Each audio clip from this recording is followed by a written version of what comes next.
Welcome to Quiet Chronicles.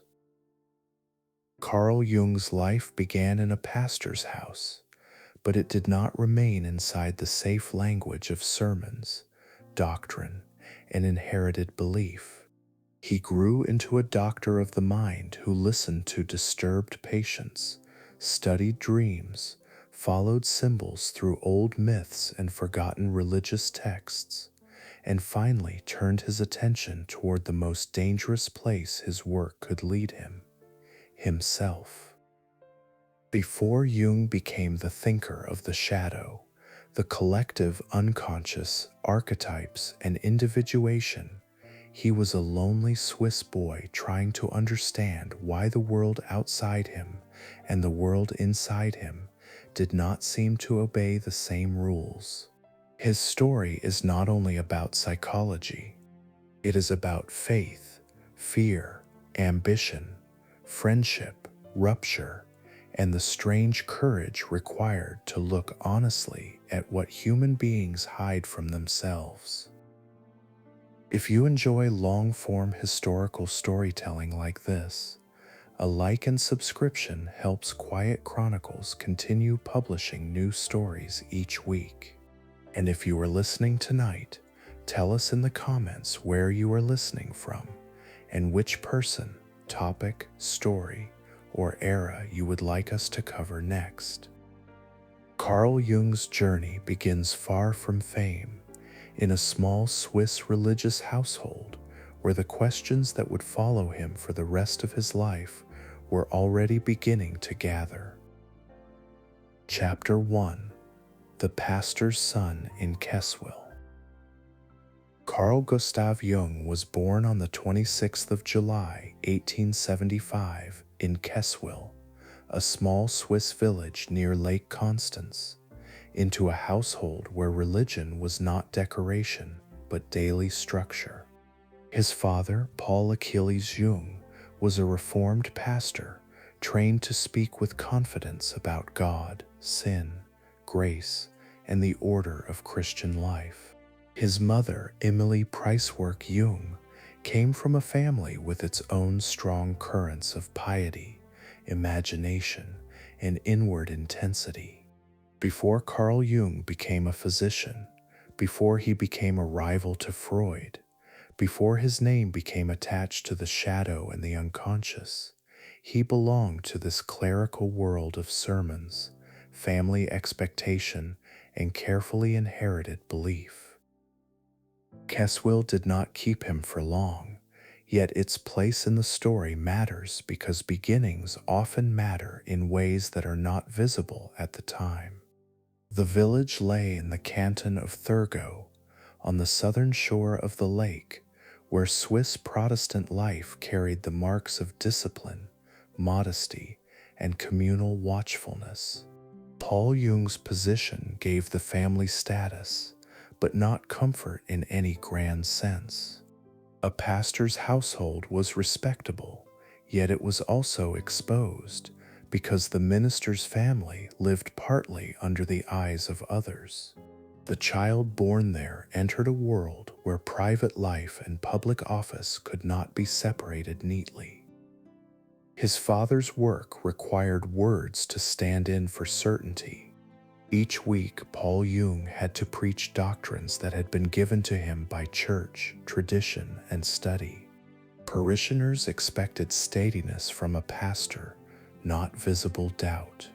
In the small routines of that life, the child saw religion as something spoken, repeated, and performed through duties as well as believed. A sermon did not begin when the pastor stepped into the pulpit. It belonged to the preparation, the household silence, the black coat, the books, the long memory of earlier sermons resting behind the new one. Paul Jung was not an impressive figure to his son in the way a child sometimes imagines greatness. He appears in Jung's later memory as a good man, burdened by belief rather than illuminated by it. That memory must be handled carefully, because a son's recollection is not a court record. Still, Jung's own account suggests that he sensed a gap between the religion his father served and the spiritual reality he himself wanted to find. The father had the office, the language, and the duty.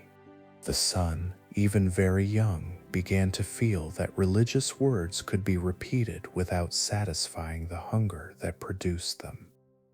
Emily Jung added another register to the household. She was often remembered by Jung as a complicated, changeable presence, sometimes ordinary and maternal, sometimes uncanny in the impression she left on him. Her family, the Price works of Basel, carried stories of visions, spirits, and unusual religious feeling. In that maternal inheritance, Christianity did not appear only as doctrine or parish order. It could arrive as dream, mood, omen, or private certainty.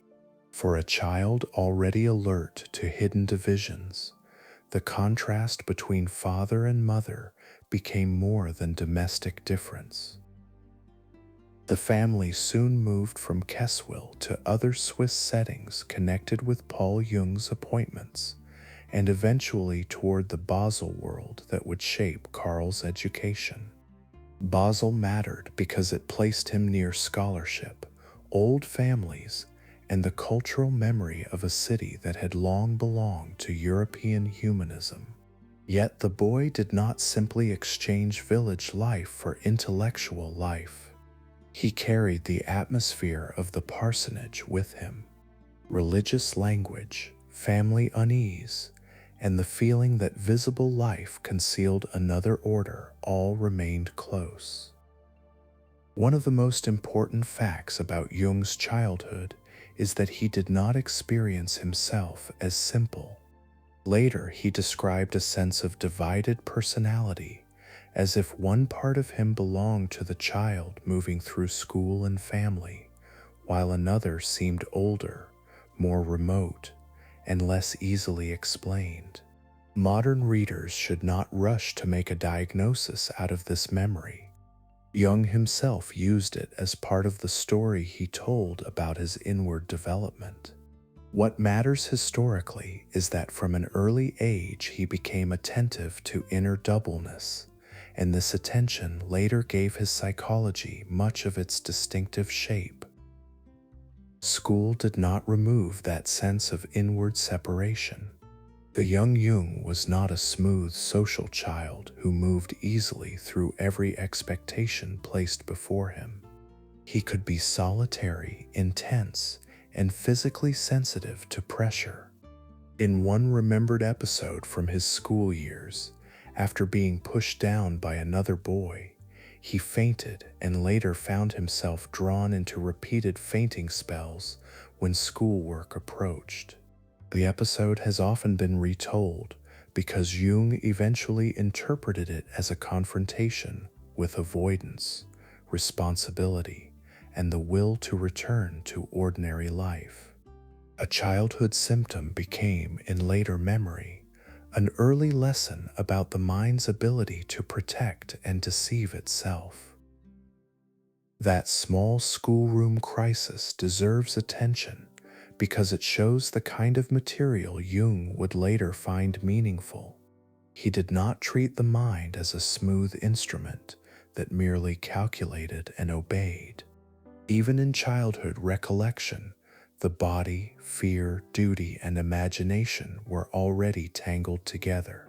The fainting spells did not need a grand theory around them to matter. They belonged to the more modest fact that a child's distress could take shape as a bodily event, and that the child himself might not fully understand the bargain being made. In the pastor's house, religion still waited. The young Jung listened, watched, and absorbed the gestures of Christian life, but his private response became increasingly troubled. He later wrote of religious experiences and forbidden thoughts that frightened him, including an early fantasy involving God and the cathedral at Basel. The physical details of that memory are less important than its force in Jung's account of himself. He felt that the divine could not be reduced to moral politeness. The holy, as he imagined it, could be disturbing, sovereign, and far beyond the safe formulas adults used around children. This was one of the first separations between Jung and his father. Paul Jung served a God who had to be preached within church order. Carl Jung began to sense a God who exceeded order and might even break it. The difference did not make the son an atheist, nor did it make him conventionally devout. It left him with a question that never left his work: whether religious images are merely inherited teachings, or whether they rise from some deeper region of human experience. Many years later, when Jung wrote about symbols, dreams, and the collective unconscious, the old tension between sermon and experience was still present in another vocabulary. Basel gave the family a wider intellectual horizon, but it did not free Jung from loneliness. He read, wandered inwardly, and began to feel the distance between his interests and the expectations around him. The child of a pastor was supposed to inherit respect for doctrine, perhaps even follow some version of the learned religious path. Instead, Jung found himself drawn toward what religion could not easily explain away: visions, dreams, forbidden thoughts, strange emotions, and the stubborn reality of the irrational. He was not rejecting religion so much as refusing to accept a weakened version of it. A parsonage library could contain more than sermons.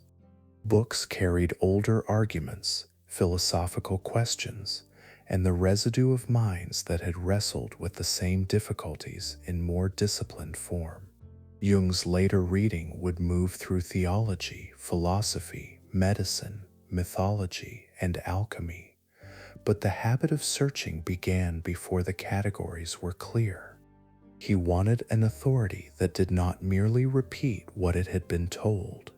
For a boy in a clerical household, that desire could feel like disobedience even before it had found words. His mother's family world deepened the sense that unseen things might press against ordinary life. The Pricework side connected him to stories of spiritual sensitivity and unusual perception, and those stories did not disappear from his imagination. They offered a different inheritance from Paul Jung's official religion. One side gave him institution, doctrine, and pulpit language. The other suggested that hidden presences might enter life through dream, voice, mood, and family memory. Between these two inheritances, Jung learned to take invisible experience seriously without knowing yet how he would study it. No childhood explains a whole life, and Jung's later system cannot be folded neatly back into Keswill, Basel, or his parents' marriage. Still, the early pattern is unmistakable. The boy grew up inside religion, but distrusted religious thinness. He saw authority, but doubted whether authority always knew what it was guarding. He felt divided inside himself before he had any clinical language for division. The future doctor of the unconscious began as a pastor's son who could not rest inside the answers he had been given. Before the hospital, before Freud, before the private notebooks filled with visions and images, there was a Swiss child watching the adults around him speak about God with words that did not seem large enough. That child did not yet know that medicine would become his profession, or that dreams would become evidence, or that symbols from old religions would one day return in his psychology. He only knew, in the slow and private way children know such things, that the visible world was not the whole of what had to be understood. From that early unease, his path moved toward books, study, and the first disciplined attempts to give the hidden life of the mind a name. Chapter 2: Basel, Books, and the Divided Self. Basel gave Carl Jung a different kind of inheritance from the one he had received in the pastor's house.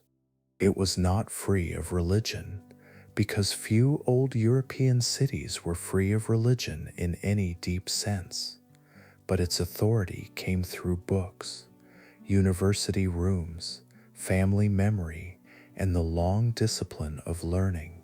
The city had known humanists, printers, theologians, physicians, and scholars, and even for a boy still finding his place, that older intellectual air mattered. Jung entered it as someone already carrying questions that his childhood had not resolved.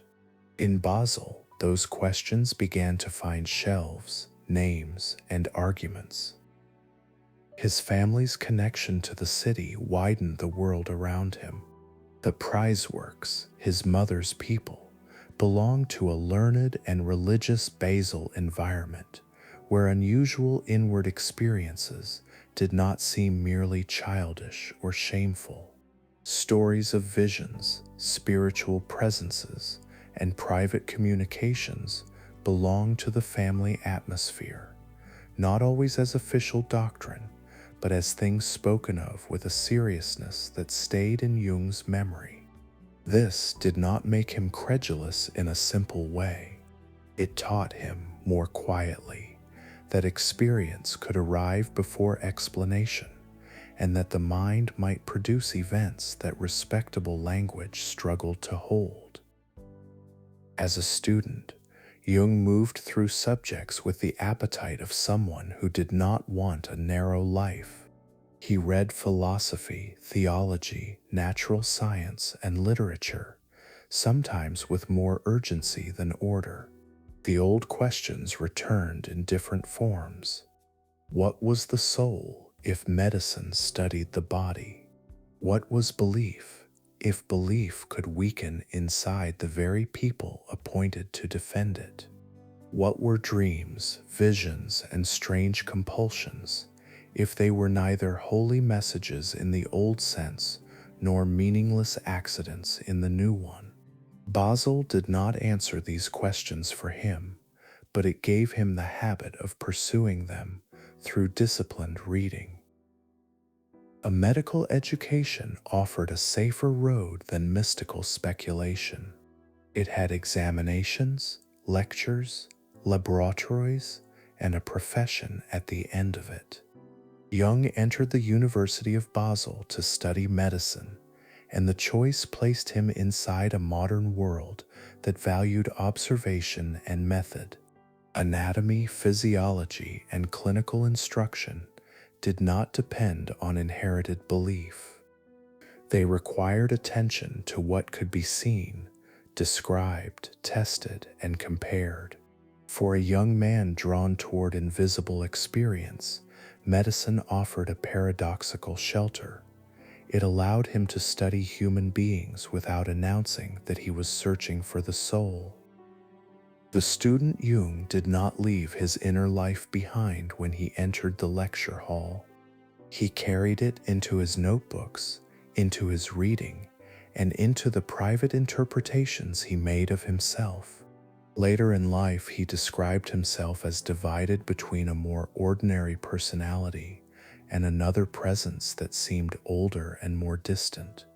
Whether one treats this as memory, self-interpretation, or the beginning of a lifelong symbolic habit, it reveals the way Jung learned to experience his own mind.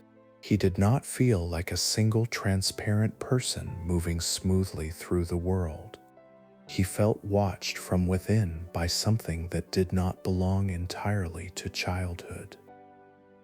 This division became one of the quiet foundations of his later work. Long before Jung used terms such as persona, shadow, or individuation, He knew the sensation of being more than one thing to himself. The student attending lectures and preparing for a profession belonged to the visible order of Swiss life. The inward observer, the figure he would later remember as older and more authoritative, belonged to a private order that no professor had assigned. Between them lay the strain that would follow him for decades. He wanted knowledge that could respect both the measured body and the unmeasured interior. The seances connected with his cousin Helly Price work entered this period as something more than family curiosity. Helly, a young relative on his mother's side, became involved in spiritualist sittings, and Jung observed these events with the attention of a medical student who had not yet decided what category they belonged to. The late 19th century had room for such things in ways that can seem strange now. Spiritualism, hypnotism, psychical research, and the study of hysteria all occupied borderlands between science, entertainment, religion, and medicine. Jung encountered them not as distant rumors, but as family events close enough to record and consider. The sittings did not give Jung a doctrine. They gave him material, a table, a family circle, a young medium, a voice or gesture treated as communication from another realm. These details became part of his early attempt to understand unusual states of mind. He eventually wrote his medical dissertation on the psychology and pathology of so-called occult phenomena, drawing on the case of his mediumistic cousin. The subject was daring, but it was also carefully chosen. It allowed him to bring strange experience under medical observation without dismissing it before he had looked. That early dissertation already shows the double movement that would mark much of Jung's career. He approached the seance material as a physician, concerned with dissociation, personality, and abnormal psychology. Yet he also refused to treat the whole matter as worthless merely because it was embarrassing to respectable science. In Helly Priceworks' performances, he saw the mind producing personalities, stories, voices, and symbolic forms outside ordinary intention. These were not yet archetypes. They were not yet analytical psychology. They were signs that the psyche could arrange itself in ways the conscious ego did not command.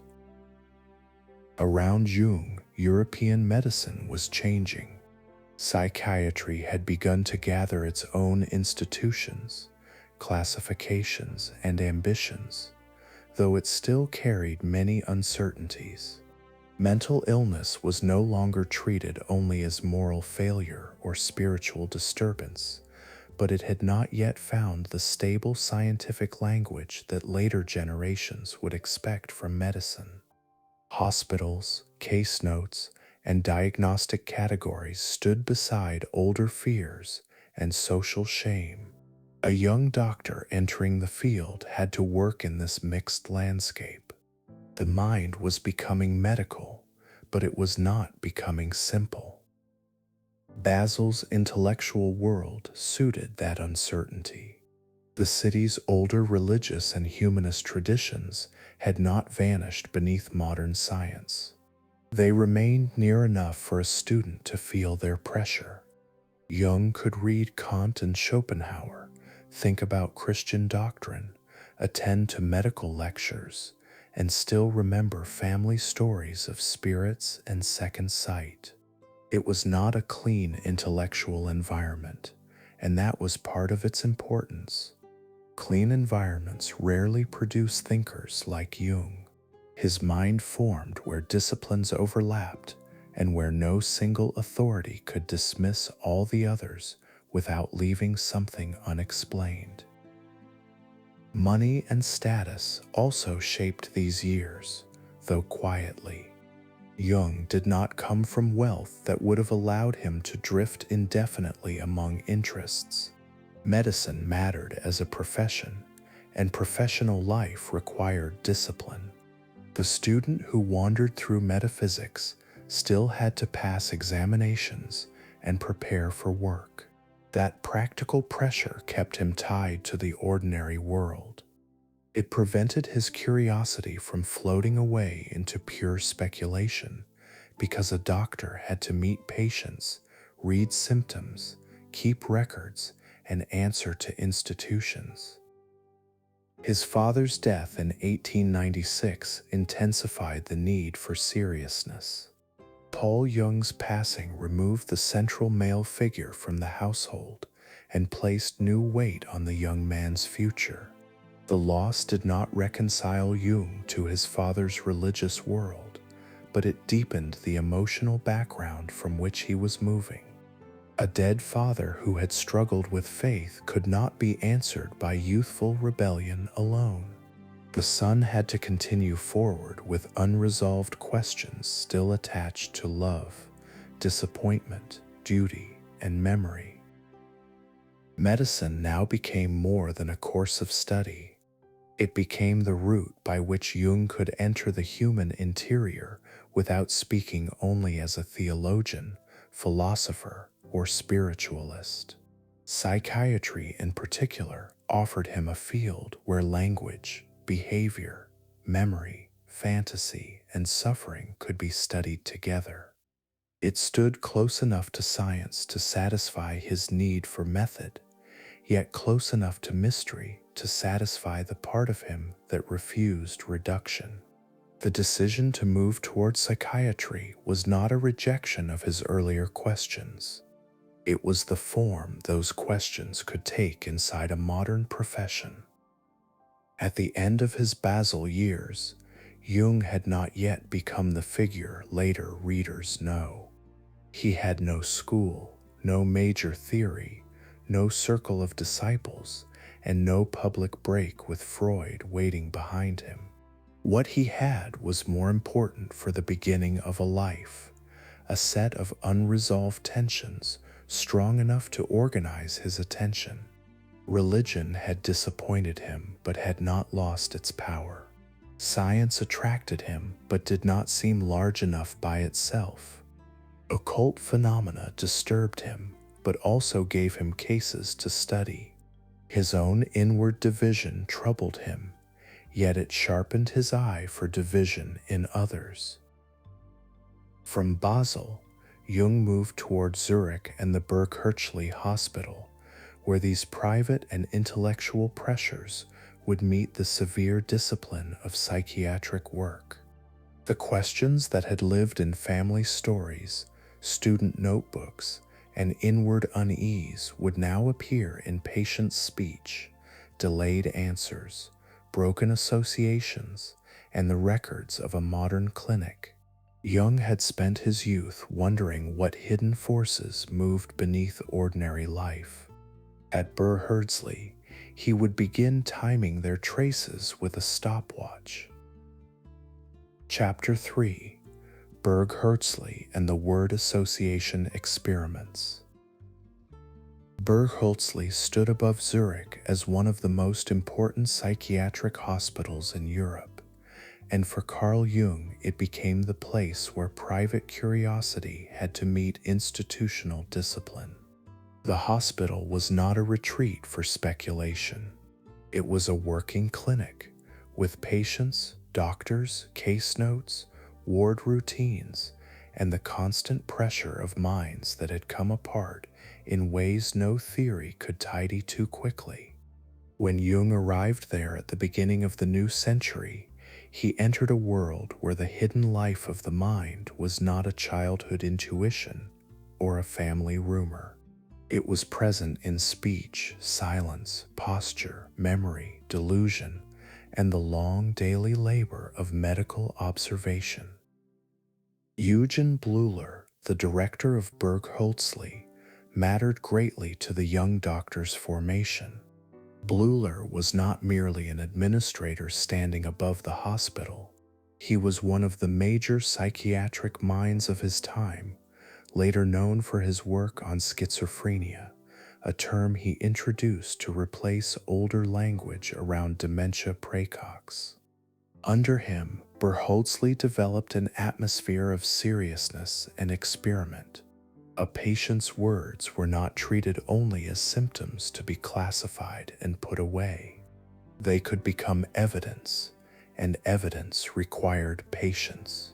Jung found himself in a medical environment where listening had scientific weight. Hospital life gave him a discipline that Basil's books could not provide. Patients did not arrive as philosophical problems. They arrived with histories, families, fears, habits, and speech that often moved according to an order no one else could immediately follow. A doctor had to attend to what was said, what was avoided, what returned again and again, and what appeared in the body when words faltered. Case records gathered these fragments into written form, though the record itself could never contain the whole person. For Jung, this daily contact with disturbed minds confirmed that the psyche could not be reduced to conscious intention. The word association experiment became one of Jung's early tools for approaching that concealed order. The procedure was outwardly simple. A subject heard a stimulus word and answered with the first word that came to mind, while the doctor recorded the response and the time it took to appear. Yet the value of the method lay in the disturbances. A delayed answer, an unusual reply, a repetition, a failure to respond, or a visible change in emotion could suggest that the stimulus word had touched something charged beneath awareness. The pause mattered because it was not empty. Jung helped turn these pauses into a path of investigation. The stopwatch, the stimulus list, the patient's answer, and the doctor's record formed a small clinical apparatus, but the thing being measured was not mechanical. A word could pass through the mind without difficulty, or it could catch on something hidden. When it caught, the delay became a clue. This was the ground on which Jung developed his early theory of complexes, emotionally charged clusters of ideas and memories that could interrupt ordinary thought without asking permission from the conscious will. A complex, in Jung's early clinical sense, was not a fashionable complaint or a vague feeling of inadequacy. It was a structure inside the psyche, tied to emotion, memory, and conflict. It could disturb speech. It could alter reaction time. It could shape behavior while remaining only partly known to the person carrying it. The idea gave Jung a way to connect laboratory procedure with human suffering.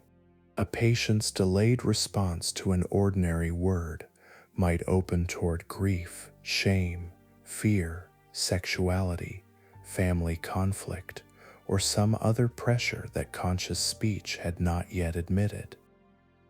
One of Jung's strengths at Biography was that he did not treat the experiment as a trick.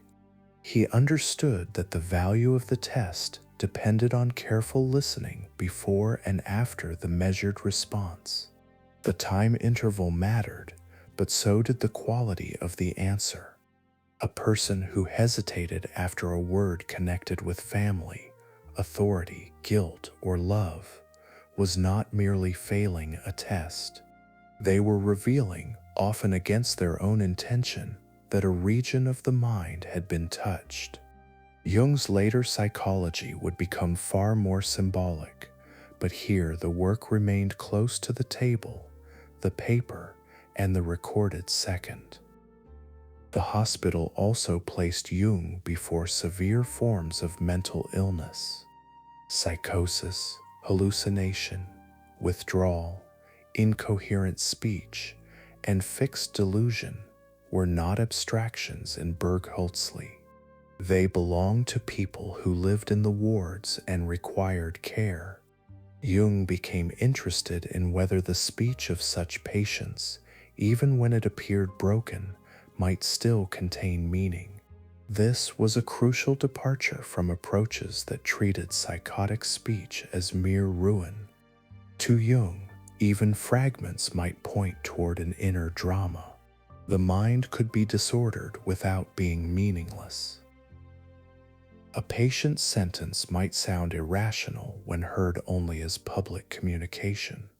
Heard another way, it could carry private association, metaphor, memory, or emotional truth. Jung's effort was not to romanticize illness, because the hospital made suffering too visible for that. It was to ask whether the mind, even under great strain, continued to form symbols and patterns. The question would follow him into later work on dreams, myths, and fantasies. In the clinic, it began with patients whose speech forced him to listen beyond the surface. Berghertzli's routines kept this curiosity within limits. The young physician still had duties, superiors, schedules, and patients who needed more than interpretation. A hospital did not exist to provide metaphors for a doctor's private theory. It had beds, wards, examinations, meals, records, and institutional expectations. Jung's later image as an explorer of symbols can obscure the ordinary medical discipline that first trained him. Before he wrote about archetypes, he learned to observe symptoms, record sequences, compare cases, and answer to colleagues. His marriage to Emma Rauschenbach in 1903 also belongs to this period of stabilization. Emma came from a wealthy industrial family, and the marriage gave Jung domestic security that affected the practical conditions of his life. It did not remove the pressure of work, nor did it simplify the emotional complexity of his later relationships, but it gave him a household, children, and a social position beyond the hospital. The young doctor was becoming a public professional, not only an inwardly divided seeker. Respectability and inner disturbance stood beside each other again. At Bergholtzli, Jung's reputation began to grow because his work joined experiment with interpretive boldness. The word association studies gained attention beyond Zurich, and they connected him with wider currents in European psychology. They also prepared the way for his encounter with Freud. Freud's work on dreams, hysteria, repression, and unconscious conflict gave Jung a language that seemed to reach toward the same hidden pressures the association experiments had exposed. Jung did not come to Freud as an empty disciple. He came as a young psychiatrist with clinical work of his own and with evidence that the unconscious could be approached through disturbance in speech. The link between complexes and Freud's psychoanalysis was natural, but not complete. Freud gave enormous importance to sexuality and repression, while Jung's developing mind already ranged toward religion, myth, symbolism, and forms of psychic life that seemed to exceed personal biography. At this stage, the differences were not yet decisive. What mattered first was recognition. Jung saw in Freud a thinker who had dared to make unconscious life central rather than incidental. Freud saw in Jung a brilliant Swiss psychiatrist whose institutional standing could carry psychoanalysis beyond the Viennese circle. The word association experiments therefore became more than early research. They formed the bridge between Jung's medical training and the psychoanalytic movement. In one direction, they led backward to Bergholtzli's wards, where the young doctor had learned that speech could betray hidden emotional structures. In the other, they led forward to Freud, who had built a whole method around the belief that conscious life was not master in its own house. Jung's later rebellion should not hide the fact that the alliance began with genuine intellectual kinship. Still, even in these early successes, one can see the beginnings of a difference. Jung's attention was drawn not only to what had been repressed, but to the strange creativity of the unconscious.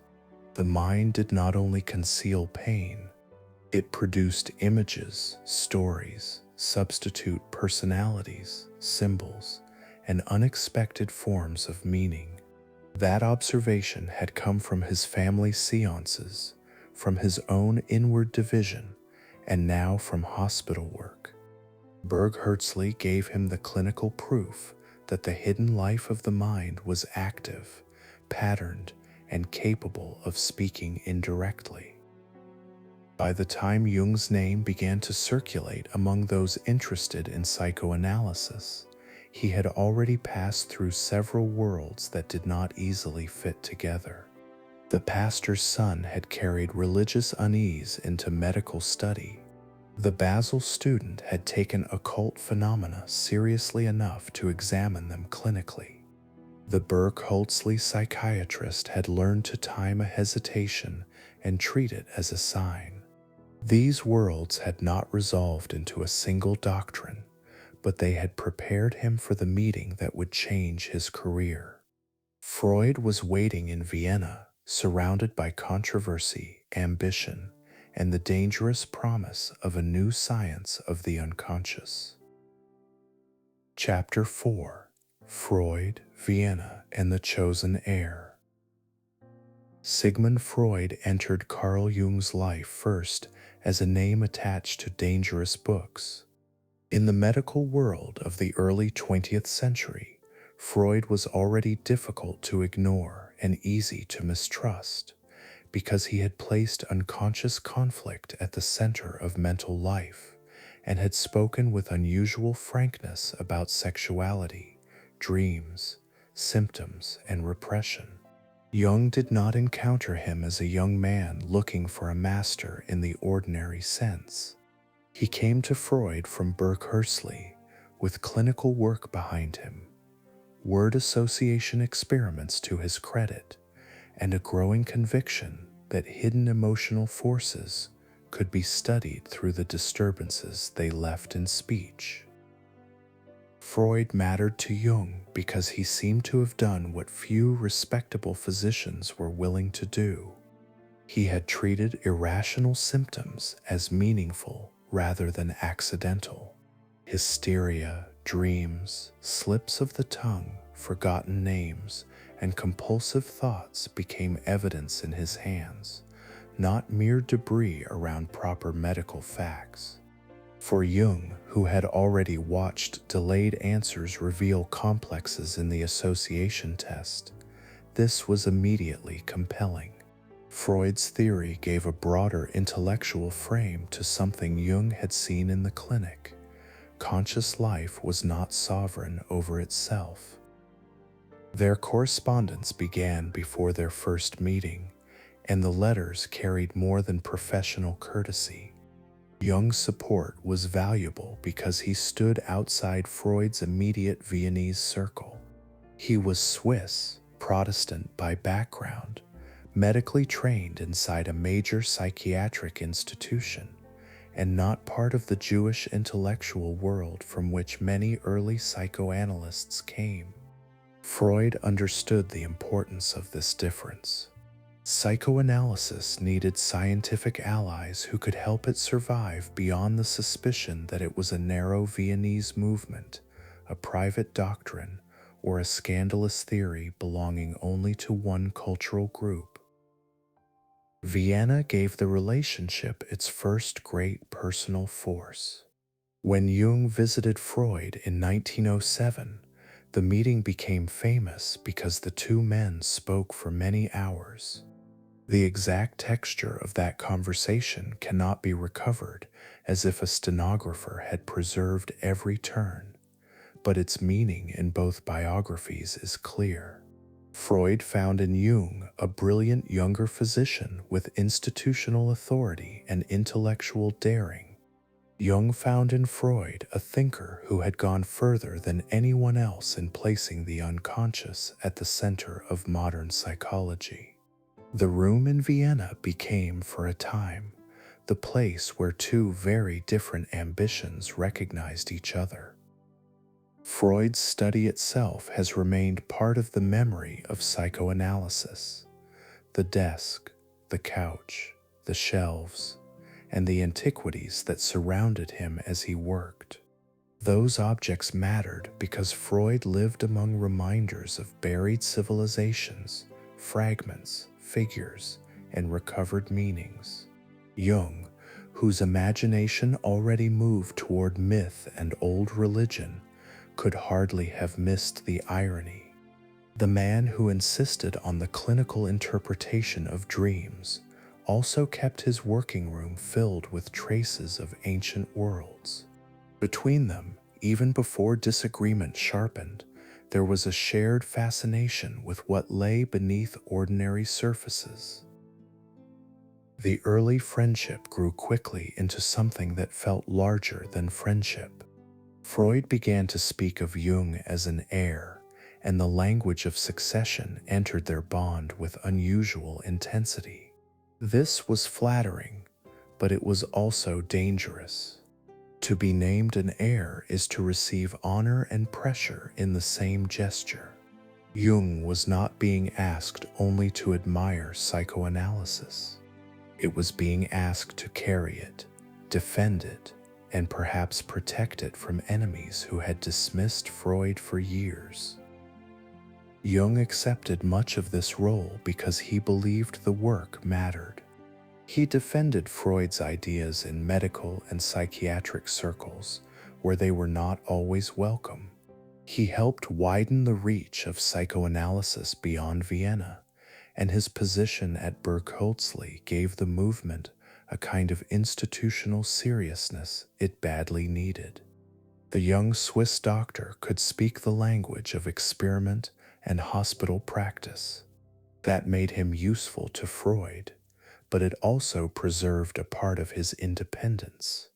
Jung's authority did not come only from the older man's approval. The psychoanalytic movement was still fragile in these years. Its members were bound together by shared excitement, intellectual combat, and a feeling that they were carrying a new truth into hostile territory. Such movements often create intense personal relationships because ideas and loyalty become hard to separate. A disagreement over theory can begin to feel like disloyalty to a person. A hesitation can be read as betrayal. Freud had endured enough ridicule to value devotion, and Jung had enough inner restlessness to resist confinement even while accepting admiration. The 1909 journey to America gave the alliance a public stage. Freud, Jung, and Sandra Ferenczi traveled to Clark University in Worcester, Massachusetts, where Freud delivered lectures that introduced psychoanalysis to a wider academic audience. The voyage itself has often been remembered because it placed the small psychoanalytic circle outside Europe on a ship crossing the Atlantic, carrying a controversial theory toward American listeners. Jung was part of that moment, not as an assistant trailing behind Freud, but as one of the principal figures through whom the movement hoped to appear international, modern, and medically serious. America received them with curiosity rather than full conversion.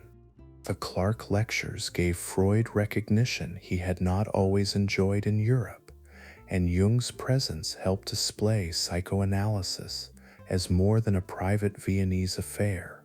For Jung, the journey confirmed both the power of the movement and the weight of the role he had entered. He stood beside Freud before an audience that treated their work as something worthy of attention. Recognition can steady a movement, but it can also harden its boundaries because public identity makes private disagreement more costly. Even before the break, the differences were present. Freud's theory gave sexual conflict a central and often decisive place.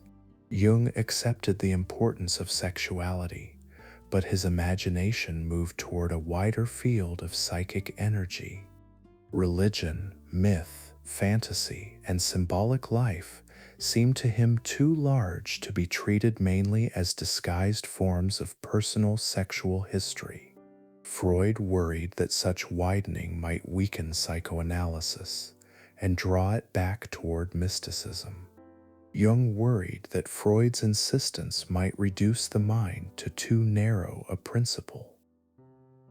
The disagreement was not merely technical. It touched the deepest temperamental difference between the two men. Freud was a builder of a hard-won theory, protective because he knew how easily the world could dismiss it. Jung was a seeker inside the theory, grateful for what Freud had opened, but unwilling to let the opening become a wall. Freud valued discipline, clarity, and the defense of psychoanalysis against dilution. Jung valued expansion, symbolic range, and the possibility that the unconscious contained more than repressed personal material. Their personal dynamic made these differences harder to manage. Freud did not relate to Jung as one colleague among many. Jung had been marked as the crown prince of the movement, the man who might carry psychoanalysis into institutions and nations that Freud himself could not easily reach. Jung, for his part, respected Freud, but did not want to become a son in an intellectual household ruled by the father. The old pattern from Jung's childhood returned in another form. A powerful older man held authority over a system of meaning, and Jung could not remain obedient inside it. The official structure of psychoanalysis deepened the tension. Jung became president of the International Psychoanalytical Association, a role that placed him near the center of the movement's public life. Titles, congresses, journals, and committees gave psychoanalysis an institutional body. Yet institutions do not remove personal strain. Sometimes they preserve it in formal language. Beneath the surface of offices and elections, the central question remained unresolved. Was Jung extending psychoanalysis, or was he changing it into something Freud could no longer recognize? Letters between the two men increasingly carried the burden that direct conversation could not settle. Their language could be affectionate, admiring, corrective, wounded, and severe. Each man was writing not only to a colleague, but to a figure onto whom he had placed enormous symbolic weight. Freud saw danger in Jung's departures. Jung saw danger in Freud's limits. The friendship had begun with recognition, but recognition had gradually become demand. For a time, the alliance still held because both men knew what they gained from it. Freud gained a brilliant defender whose background helped carry psychoanalysis into wider respectability. Jung gained entrance into a movement that gave his clinical findings a revolutionary frame. Together, they made the unconscious a subject of public seriousness in ways neither man could have managed alone at that particular moment. The achievement was real, even though the unity behind it was becoming less stable. What made the relationship so powerful also made it fragile. Freud did not want a disciple who would merely repeat him, because such a disciple could not carry the movement into the world with originality. Yet the more original Jung became, the more he threatened the boundaries Freud believed psychoanalysis needed in order to survive. Jung did not want to wound Freud, but he could not make his own mind smaller to protect the alliance. By the time their disagreements over libido, symbolism, and religion became impossible to soften, the language of inheritance had already turned heavy. The chosen heir had begun to step away from the house he was meant to inherit. The move did not happen in a single dramatic instant, and neither man fully controlled it once it began. It passed through books, letters, lectures, silences, and the slow recognition that shared courage at the beginning of a movement did not guarantee a shared destination. The path that led Jung to Freud had passed through Bergholzli and the careful study of hidden disturbances. The path away from Freud would lead through a more dangerous disturbance, one that opened inside Jung himself. Chapter 5: The Break That Opened the Abyss. The break between Freud and Jung did not arrive as a clean event, with a single date that can carry the whole burden. It came gradually, through letters that became more guarded, through books that moved beyond agreed territory, through small injuries that both men understood too well, and through a widening difference in what each believed the unconscious meant. Freud had opened a path into hidden mental life by insisting on repression, sexuality, dream work, and conflict. Jung had walked that path with gratitude and force, but the further he followed it, the less willing he became to accept that one road could explain every country of the mind. At first, disagreement could still appear as development. Jung did not present himself as an enemy of psychoanalysis, and he did not think of his changing ideas as a betrayal of the work he had helped defend. He wanted to enlarge the field. Libido for Freud remained bound closely to sexuality, even when treated with theoretical subtlety. For Jung, the word began to stretch toward a broader psychic energy, something that could appear in religion, myth, ambition, fear, fantasy, and transformation. The difference was technical in one sense, but it was also temperamental. Freud protected the sharpness of his discovery. Jung feared that sharpness had become a narrowing blade. The book that made the distance harder to conceal was Psychology of the Unconscious, later revised under another title. It took mythological material, fantasy, and symbolic transformation with a seriousness that Freud could not easily accept as psychoanalysis. Jung was writing beyond the boundaries of the movement's accepted language, and he was doing so while still carrying public authority inside that movement. A private difference now had printed form. Once ideas entered a book, they could not be softened by tone of voice or repaired by friendly explanation over dinner. Jung's pages did not merely disagree with Freud on a detail. They shifted the center of gravity. Myth and symbol were no longer secondary ornaments around personal sexual conflict. They began to appear as expressions of a deeper imaginative life, one that connected the individual psyche to older and wider patterns. Freud could read such a move as regression toward mysticism, or as a loss of the hard clinical discipline he had struggled to establish. Jung could read Freud's resistance as paternal control, or as the refusal of an older thinker to let a younger one continue the work in a new direction. Both readings carried some truth, and each made reconciliation more difficult. The letters between them are among the most revealing documents of the break because they preserve relationship under pressure. Neither man wrote as a neutral scholar.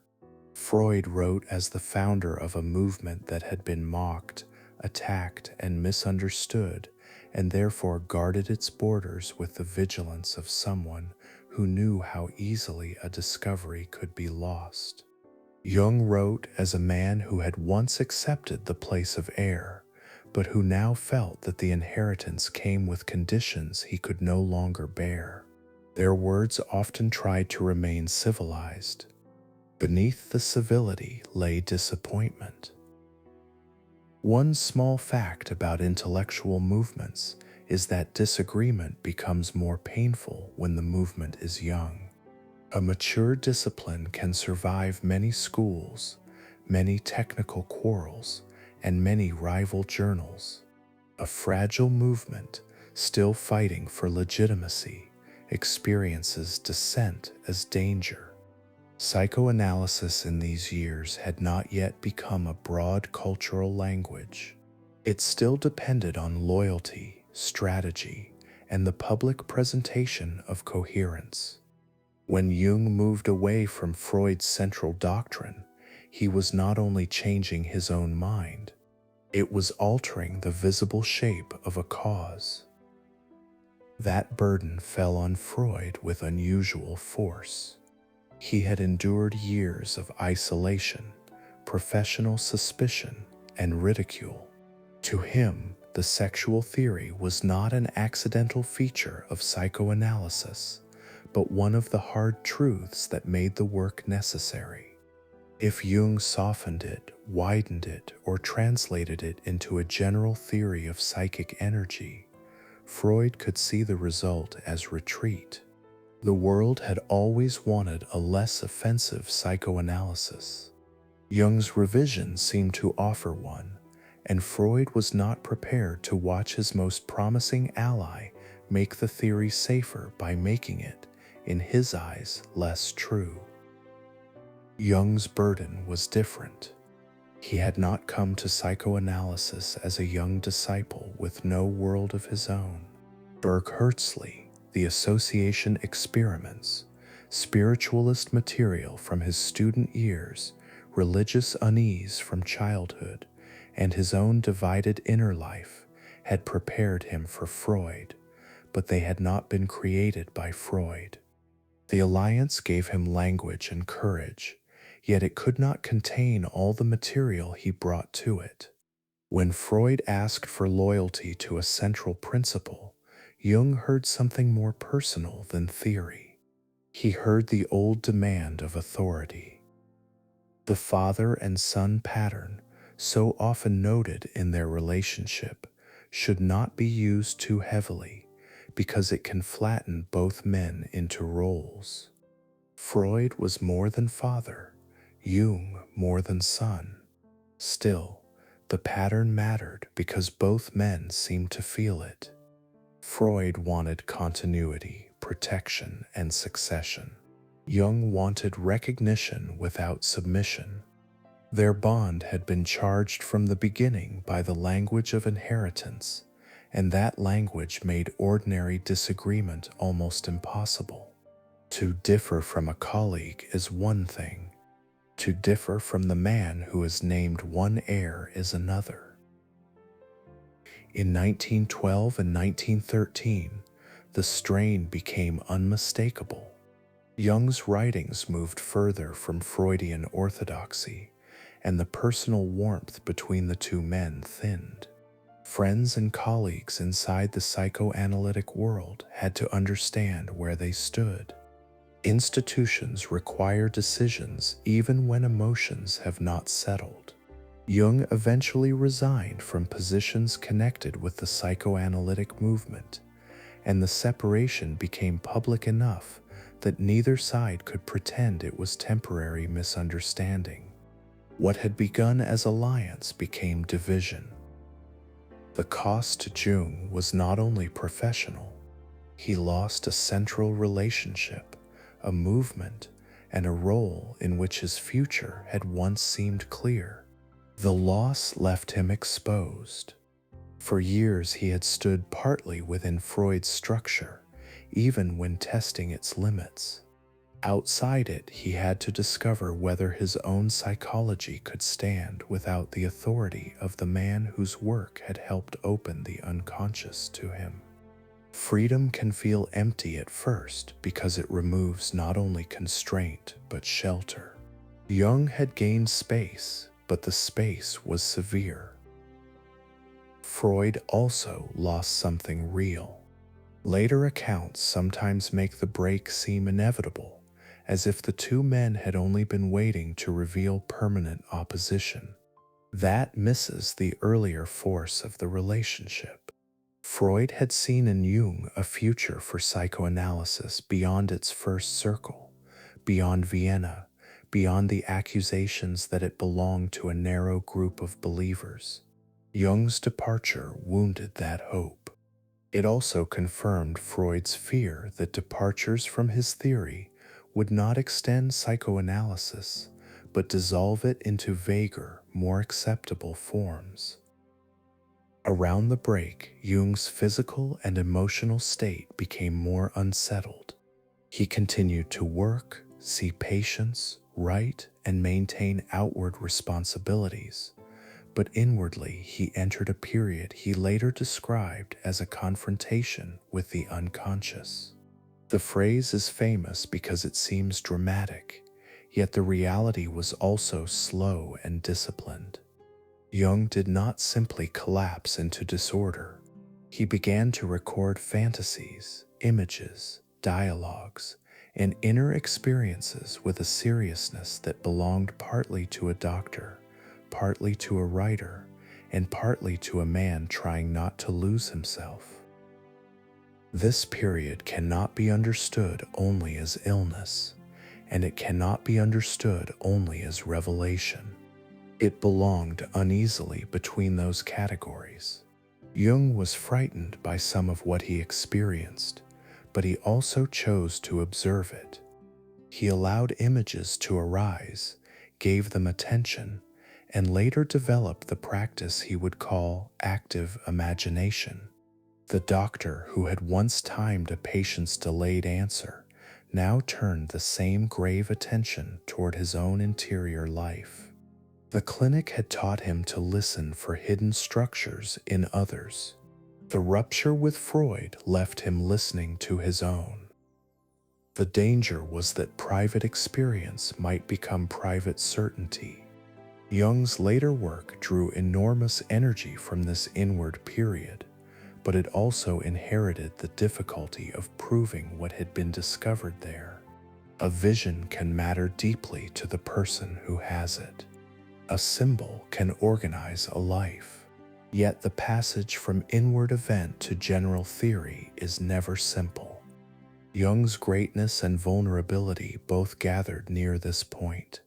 He trusted the psyche's images enough to follow them, and sometimes enough to build large claims upon them. For the story of his life, the break with Freud therefore did more than end an alliance. It changed the place from which Jung would speak. He was no longer the chosen heir of psychoanalysis. He was becoming the founder of a separate path, one whose sources included medicine, myth, religion, dreams, and the private notebooks that would remain hidden from the public for many decades. The loss of Freud's approval did not silence him. It removed the last major authority that could tell him where the boundaries must remain. The years immediately after the break carried a strange double motion. Outwardly, Jung had to continue as physician, husband, father, lecturer, and professional man. Inwardly, he moved through material that felt older, stranger, and less manageable than ordinary career life. The former ally of Freud was now alone with the very unconscious both men had helped make central to modern thought. But Jung's unconscious was not going to remain confined to dreams interpreted in the Freudian manner. It began to produce figures, conversations, images, and scenes that demanded another kind of record. Those records would become the black notebooks and then the great illuminated volume, later known as the Red Book. The break had opened a wound, but also a passage. Jung stepped into it not as a triumphant rebel, and not as a patient surrendering to confusion, but as a physician watching his own mind become the field of inquiry. The next stage of his life would be quieter on the outside and far more unusual within, as the man who had left Freud began to build, page by page, a private book of the soul. Chapter 6: The Red Book and the Descent Within. The notebooks began as a private act of attention. After the break with Freud, Carl Jung did not leave the unconscious behind as a theory he had outgrown or a battlefield he had abandoned. He turned toward it more directly and in a more dangerous form, because the material now pressing against him was no longer only a patient's dream, a delayed answer in an experiment, or a symbolic pattern found in myth. It was his own. The physician who had spent years listening to others now found himself listening to images, voices, moods, and inner figures that rose inside him with an authority he could neither dismiss nor easily explain. This period has often been described in dramatic language, but its outward conditions were not those of a man disappearing from life. Jung continued to see patients, maintain his household, write, and fulfill many of the ordinary duties expected of a Swiss physician with a family and a reputation. That is one of the facts that gives the period its particular tension. The inward disturbance did not remove him from the world. It ran beside his daily obligations, so that the same man who entered the consulting room and answered professional correspondence also sat with private visions that seemed to demand a different kind of record. The first records were not the great red volume later shown in exhibitions and reproduced in careful editions. They were smaller, more immediate notebooks, often called the Black Books, where Jung wrote down fantasies, dialogues, images, and encounters as they came. Their value for him was not literary polish. They preserved the raw movement of an inward experiment before it had been arranged into the more formal beauty of the Red Book. A page could hold a figure who spoke, a landscape of the mind, a question put to an inner presence, or a response that Jung treated as meaningful enough to keep. Jung later called the method active imagination. The name can sound calm, almost technical, but the practice required a difficult balance. He did not merely let fantasies pass, and he did not merely analyze them from a safe distance.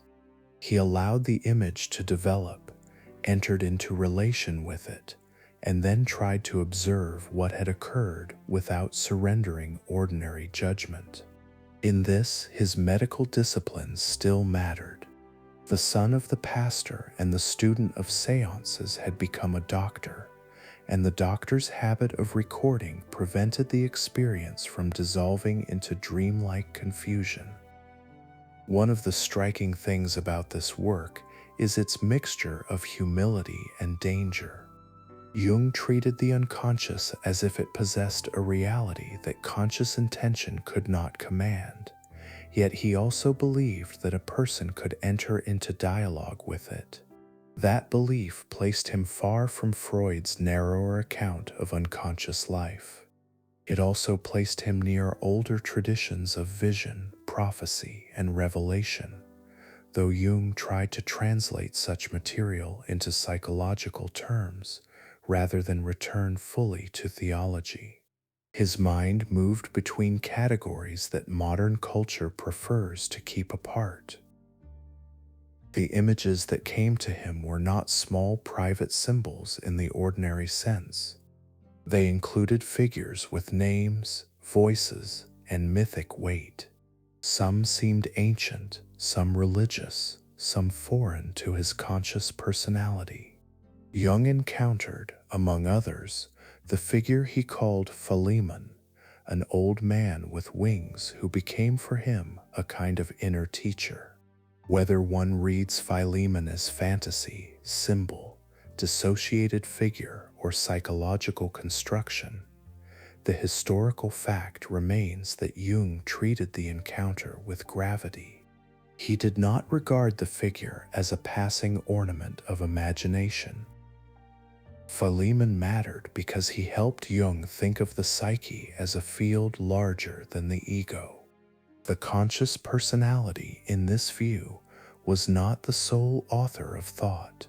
Images could arrive with a style, intention, and wisdom that felt other than the waking self.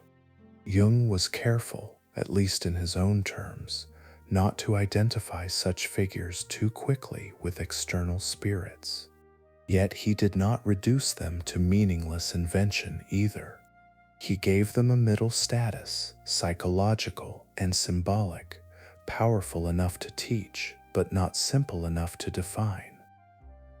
The black books were the workshop.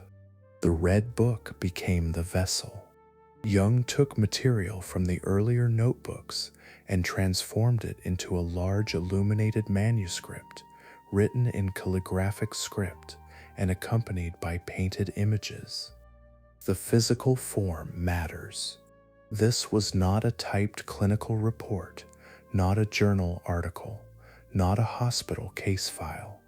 It was closer in appearance to a medieval manuscript, with decorated letters, rich colors, and pages that required slowness from the hand that made them.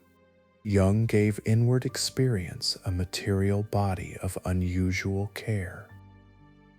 That care should not be mistaken for theatricality. The book was private for most of Jung's life.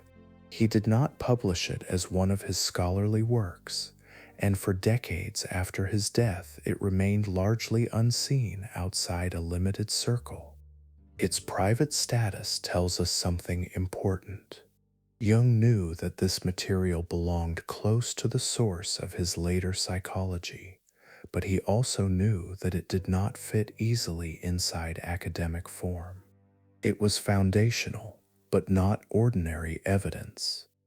It carried meaning for him before it could carry argument for others. The act of copying and painting changed the material.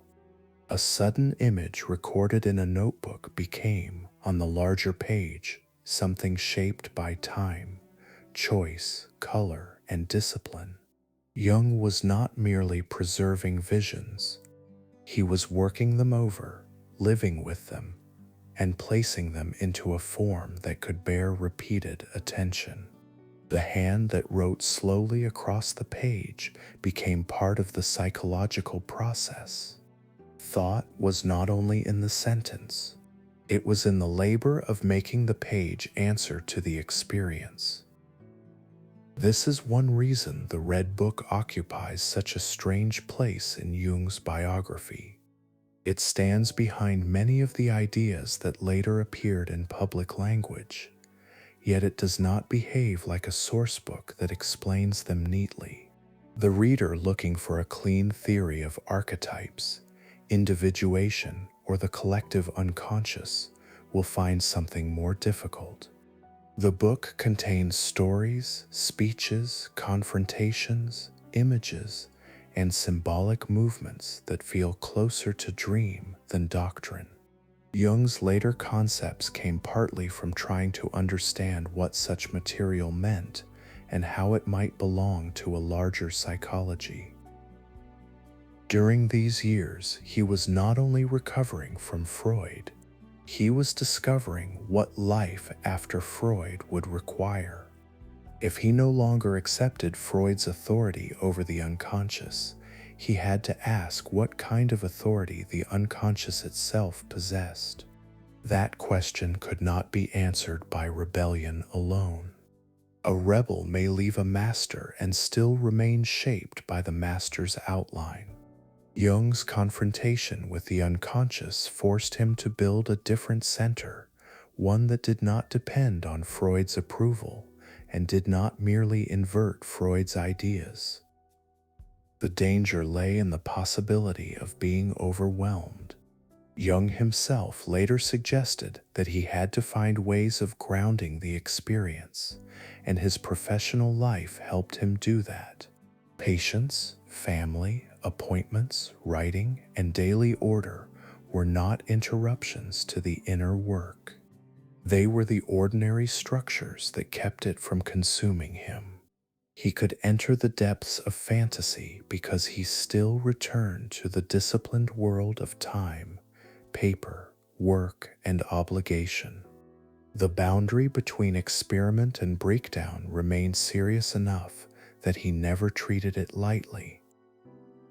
Emma Jung's presence belongs quietly to this part of the story. She was not merely a background figure in a famous man's life. She lived beside the consequences of his intensity, his work, his absences, and the inner demands that shaped the household around him. Their marriage had its own complications, including Jung's later relationships with women who became important to his emotional and intellectual life. Yet during this period, the domestic world in Küsnacht formed part of the frame within which his private descent was survived. The house remained while the notebooks filled. The language of dissent can be misleading if it is allowed to become too picturesque. Jung was not traveling to a literal underworld. He was allowing unconscious material to become visible enough to be addressed, shaped, and remembered. Still, the old religious and mythic language clings to the period because Jung himself found that ordinary psychological language was not always sufficient. The experiences came to him in forms that resembled myth more than diagnosis. That resemblance became one of his central clues. From this work came a stronger conviction that the psyche did not create only personal memories and disguises. It could form images with a collective quality, figures that seemed to belong to older layers of human imagination. Jung would later call some of these patterns archetypal. The word had a scholarly history before him, but he gave it a psychological life. In the private pages of the Red Book, one can see the pressure that made such a term necessary for him. He needed a way to speak about images that felt both inward and more than personal. The book also changed Jung's understanding of healing. The goal was not simply to remove symptoms or make the conscious ego efficient again. Something in the person had to come into relation with the rejected, unknown, and symbolic life within.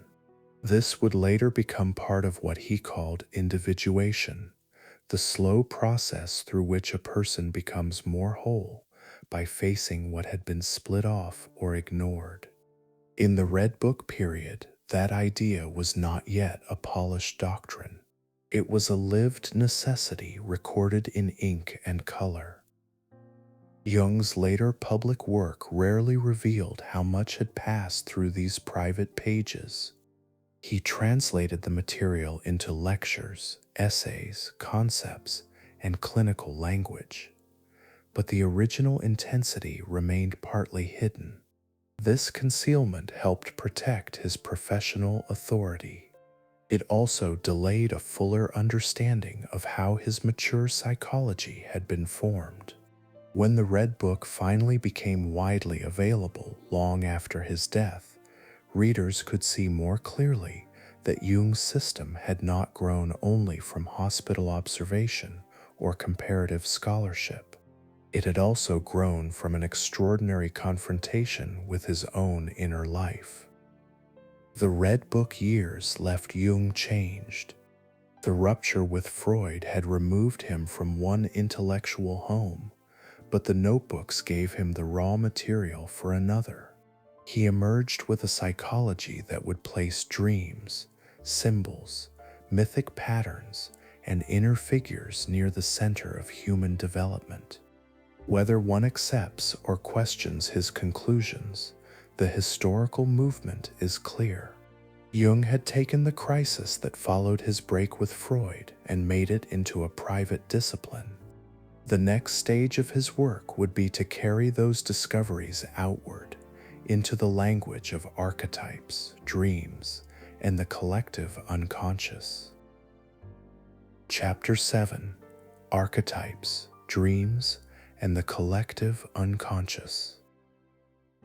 Analytical psychology began to take shape as Carl Jung tried to give public language to material that had first appeared in private, clinical, and symbolic forms.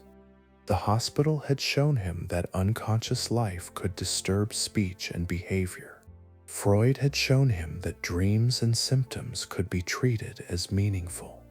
The Red Book years had convinced him that the unconscious did not only hide memories or forbidden wishes, but could produce images with a force that felt older than the individual person. Jung now needed concepts large enough to hold that conviction without leaving psychology altogether. The phrase collective unconscious became one of the most important and most disputed parts of his work. Jung did not mean by it a shared opinion, a cultural fashion, or a storehouse of learned traditions passed down through ordinary teaching. He meant a deeper psychic inheritance, a layer of the unconscious that was not acquired personally, but belonged to the structure of human life. This was a bold claim, and it remains difficult. Yet for Jung, the claim arose from repeated encounters with patterns that seemed to appear in dreams, fantasies, myths, and religious images across different lives and cultures. A dream could begin in the private life of a patient and then move, in Jung's reading, toward material that did not seem private in the ordinary sense. A child might dream of a great animal, a descent into the earth, a wise old figure, a threatening double, a tree, a mandala-like form, or a strange transformation. Jung did not treat every image as universal, and he did not believe the dreamer's personal situation could be ignored. But he increasingly thought that certain images carried a wider resonance. They seemed to belong to forms the mind was ready to make before experience supplied the details. Archetype was the word Jung used for these underlying forms. The word itself was old, but Jung gave it a psychological function. An archetype was not exactly an image in the way a painting is an image. It was closer to a patterning tendency, a form of expectation or organization that could produce images under the pressure of dream, fantasy, religion, or crisis.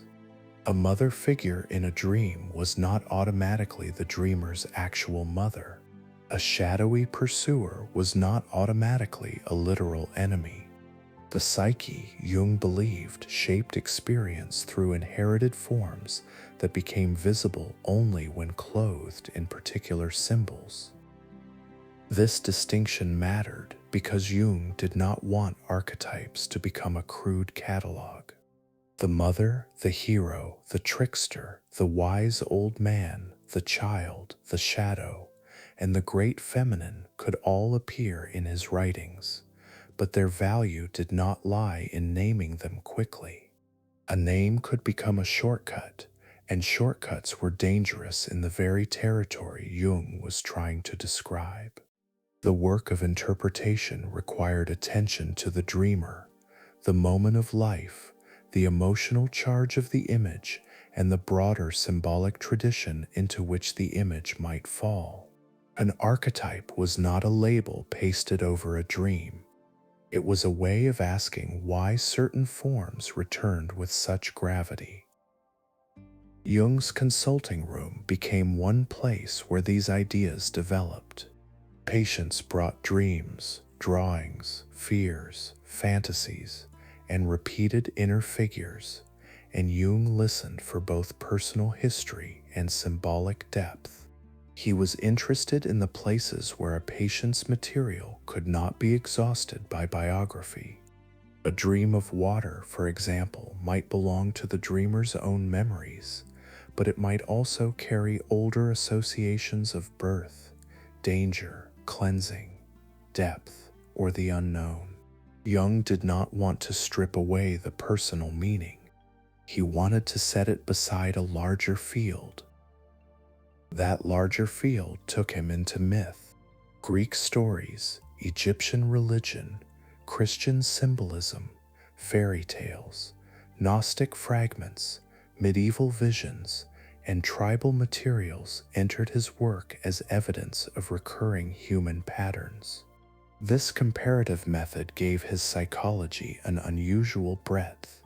It also exposed him to criticism, because the movement from one culture's symbol to another can become too easy if the differences are not honored. Jung's strongest pages often recognize that symbols live in specific traditions. His riskier pages sometimes move so widely that the individual culture nearly disappears beneath the pattern. Still, the comparative impulse was central to him because he believed modern people had lost conscious relation to symbolic life. Industrial society, scientific training, and modern skepticism had weakened old religious frameworks, but they had not removed the psyche's need for images of meaning.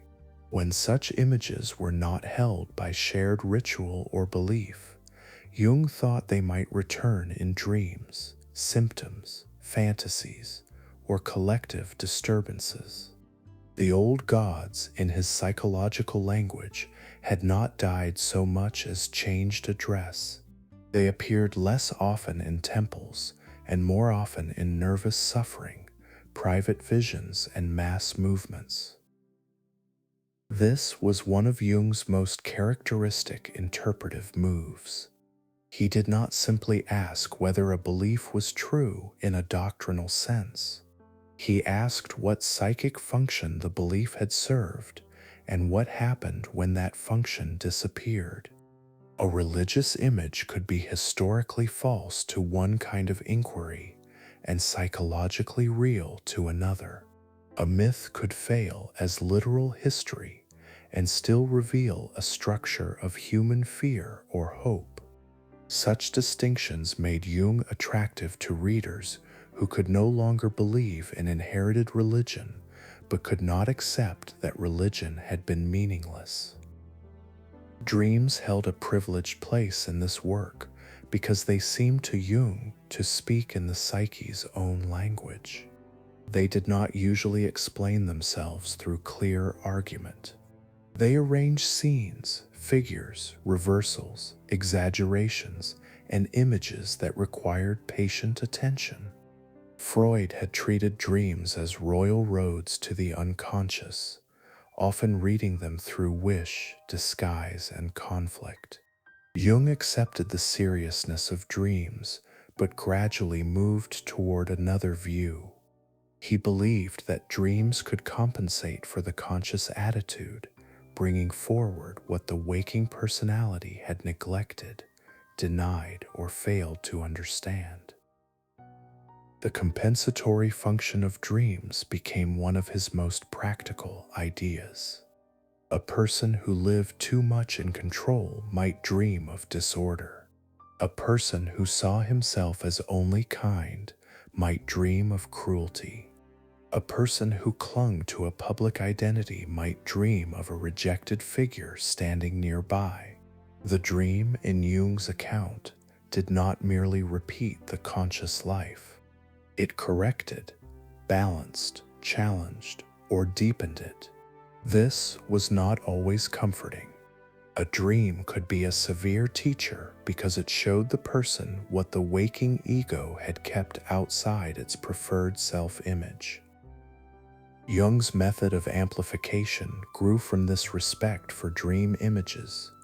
Instead of reducing an image to one fixed meaning, he placed it beside parallel images from myth, religion, folklore, and art. If a patient dreamed of a serpent, Jung might ask about the patient's personal associations, but he might also consider the serpent in healing cults, temptation stories, chthonic symbolism, wisdom traditions, and transformation myths. The point was not to bury the patient under scholarship. It was to let the image show its range. For Jung, a symbol became more alive when it was allowed to gather its echoes. There was a danger in this method, and Jung was not always able to escape it. Amplification could become over-amplification. A patient's dream might be pulled too quickly into mythology, or a personal wound might be made to serve a grand symbolic pattern before its ordinary pain had been understood. Later critics would object that Jung sometimes treated similarity as evidence too readily. The criticism matters. Yet the method also preserved something that narrower approaches could miss: the sense that human beings do not suffer only through events, but through meanings, images, inherited forms, and the collapse of inner order. The collective unconscious gave Jung a way to speak about that inner order. It also separated him permanently from Freud. Freud's unconscious was shaped strongly by personal history, repression, family drama, sexuality, and childhood conflict. Jung did not deny those things, but he believed they belonged to a wider psychic world. A neurosis could contain family history and also mythic structure. A dream could reveal personal fear and also an archetypal pattern. The individual for Jung was never only individual. Every human life carried older forms beneath its private story. This belief made Jung's psychology unusually hospitable to art. Artists, poets, and storytellers seemed to him especially open to archetypal material. A great work of art did not merely express the artist's personal opinions. It could give form to something moving in the collective psyche of an age. Jung distinguished between art that came mainly from personal psychology and art that seemed to carry a larger symbolic necessity. In the second kind, the artist became less an inventor than a vessel for material that exceeded intention. The language can seem grand, but it explains why Jung appealed so strongly to writers and readers outside clinical psychology. His interest in myth and dream also led him to cultures far beyond Switzerland. He traveled, read ethnographic material, and reflected on non-European symbolic systems, though his interpretations now require careful handling. Jung belonged to a European intellectual world that often took liberties with other cultures' materials, sometimes reading them through Western needs. A calm account of his life must not pretend otherwise. At the same time, his willingness to look beyond Europe's modern self-confidence was part of what allowed his psychology to become so wide. He believed that no civilization owned the psyche. In these years, Jung's public identity changed. He was no longer merely the former Freudian or the Zurich psychiatrist known for word association studies. He was becoming the founder of analytical psychology, a school that treated dreams, symbols, myths, and inner development as central to the work of healing. The consulting room and the library were now joined in his method. A patient's dream could lead toward a childhood memory, a medieval image, a religious motif, or a pattern found in a distant story. Jung's mind moved between them with unusual confidence. That confidence made his work powerful, but it also made it vulnerable. The more widely Jung ranged, the harder it became to prove his claims by the standards of ordinary science. Archetypes could not be weighed like objects or timed like word associations. The collective unconscious could not be displayed in a laboratory tray. Jung knew this problem, though he did not always resolve it to the satisfaction of critics. His psychology lived between clinical observation, comparative scholarship, personal experience, and philosophical speculation. Its strength and weakness came from the same breadth. For the people drawn to him, however, the breadth was precisely the point. Jung offered a psychology in which modern suffering could be connected to ancient images without being dismissed as superstition. He gave language to the feeling that dreams might know more than the waking mind, that myths might preserve patterns of psychic life, and that the individual's struggle for meaning might be part of something older than personal biography. Readers who felt trapped between religion they could not accept and science that felt emotionally thin often found in Jung a third vocabulary. The ideas of archetype and collective unconscious did not end his development. They opened the road toward the questions that would occupy him for the rest of his life. If the psyche contained inherited patterns, then the task of a human life was not simply to become socially successful or symptom-free. It was to enter into relation with the inner figures and rejected contents that shaped one's existence from below. Dreams pointed toward this work, symbols gave it form, and analysis offered one disciplined way to follow it. Out of that movement came the concept that would become one of Jung's most enduring and most easily misunderstood legacies, the shadow. Chapter 8: The Shadow and the Work of Becoming Whole. No idea in Carl Jung's psychology has traveled farther into ordinary language than the shadow. The word now appears in therapy rooms, books, online discussions, spiritual circles, and casual advice, often far from the careful and difficult meaning Jung gave it. Yet the endurance of the term is not accidental. It names something many people recognize before they can explain it: the rejected part of the self, the unwanted trait, the denied impulse, the moral contradiction that does not disappear simply because the conscious personality refuses to claim it. Jung did not invent the human tendency to hide from oneself. Religious traditions had spoken for centuries about sin, temptation, confession, pride, and the divided heart. Literature had filled its pages with doubles, monsters, masks, and secret selves. What Jung did was give this old human problem a psychological place inside the larger work of becoming whole. The shadow was not merely wickedness, and it was not merely weakness. It was whatever the conscious personality had excluded from its preferred image of itself. The idea grew naturally from Jung's earlier work.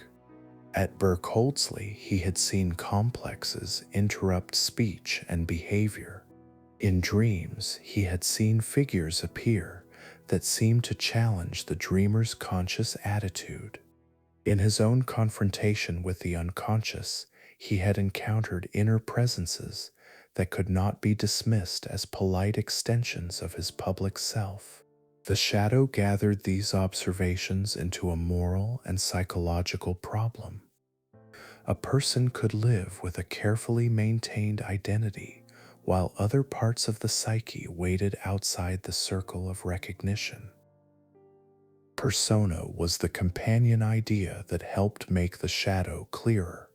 Jung used persona to describe the social face, the role a person wears in public life, drawn from the old word for a theatrical mask. The persona is not false in every sense. A doctor, teacher, parent, priest, judge, artist, or citizen must have a face through which to meet the world. Social life would be impossible if everyone brought every hidden impulse into every room. The difficulty begins when a person mistakes the role for the whole self. A respectable man may believe he is only reasonable, gentle, and controlled. A devout person may believe no anger lives beneath the language of kindness. A clever person may think dependence belongs only to others. A generous person may refuse to see the desire for admiration hidden inside generosity. Jung's shadow begins in these refusals. The denied quality does not vanish. It becomes less conscious, less accountable, and often more powerful because it moves without being watched. This is why Jung treated the shadow as a serious moral problem. It was not enough to have good opinions about oneself. The unconscious could carry everything the ego had pushed away in order to remain acceptable to itself. Some of this material could be morally troubling: envy, cruelty, resentment, cowardice, vanity, hunger for power. Some of it could also be undeveloped life, strength, spontaneity, grief, desire, creativity, or courage that had been rejected because the conscious personality learned too early to be obedient, useful, or harmless. The shadow was dark because it was unseen, not because everything in it was evil. Dreams often gave the shadow a face. A dreamer might be followed by a threatening stranger, confronted by an inferior figure, embarrassed by someone crude, or pursued by a person whose qualities the waking mind despised. Jung did not advise reducing such figures too quickly to simple formulas. The dream figure had to be approached through the dreamer's life, associations, fear, and moral situation. Still, he often found that the despised or frightening figure carried something that belonged to the dreamer. The psyche had placed outside what the ego could not yet bear to own. The consulting room made this work delicate.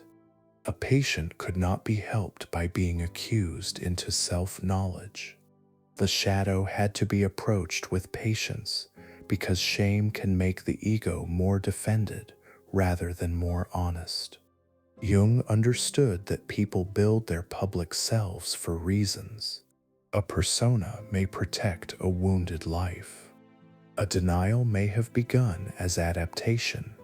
To meet the shadow, then, was not to smash the conscious personality, but to loosen its certainty until a wider truth about the person could enter. This work also explained why Jung distrusted one-sided goodness. A person who identifies too completely with virtue may become dangerous without realizing it. The rejected aggression, pride, or hunger for control may then appear in disguised forms, sometimes under moral language. Jung had watched enough of human life to know that what is denied inwardly is often projected outward. A person who cannot recognize his own cruelty may see cruelty everywhere else. A group that refuses its own violence may locate evil entirely in an enemy. Projection turns the shadow into a public problem. Here, Jung's individual psychology touched collective life. The shadow did not belong only to private therapy. Families, churches, political movements, nations, and cultures could also disown what they did not want to see in themselves. This did not mean that all conflict was projection, or that real wrongdoing outside the self should be ignored. Jung's point was more unsettling. Even when an enemy is real, the hatred directed outward may carry unexamined material from within. The moral danger lies in becoming certain that darkness exists only on the other side. The shadow, then, required a different kind of courage from heroic self-improvement. It did not ask a person to become more impressive. It asked a person to become less false. That movement could be humiliating because it disturbed the flattering story the ego tells about itself. Jung's language of wholeness can sound serene when lifted from its context, but the path he described was often uncomfortable. Wholeness did not mean purity. It meant a wider responsibility for the contents of one's own life. Individuation was the larger name Jung gave to this movement toward wholeness. It was not individualism in the shallow sense, and it was not the pursuit of personal preference without obligation. Individuation meant becoming the person one actually is, through a gradual confrontation with unconscious contents, social masks, inherited patterns, and inner oppositions. The shadow was one of the first and most necessary encounters in that process.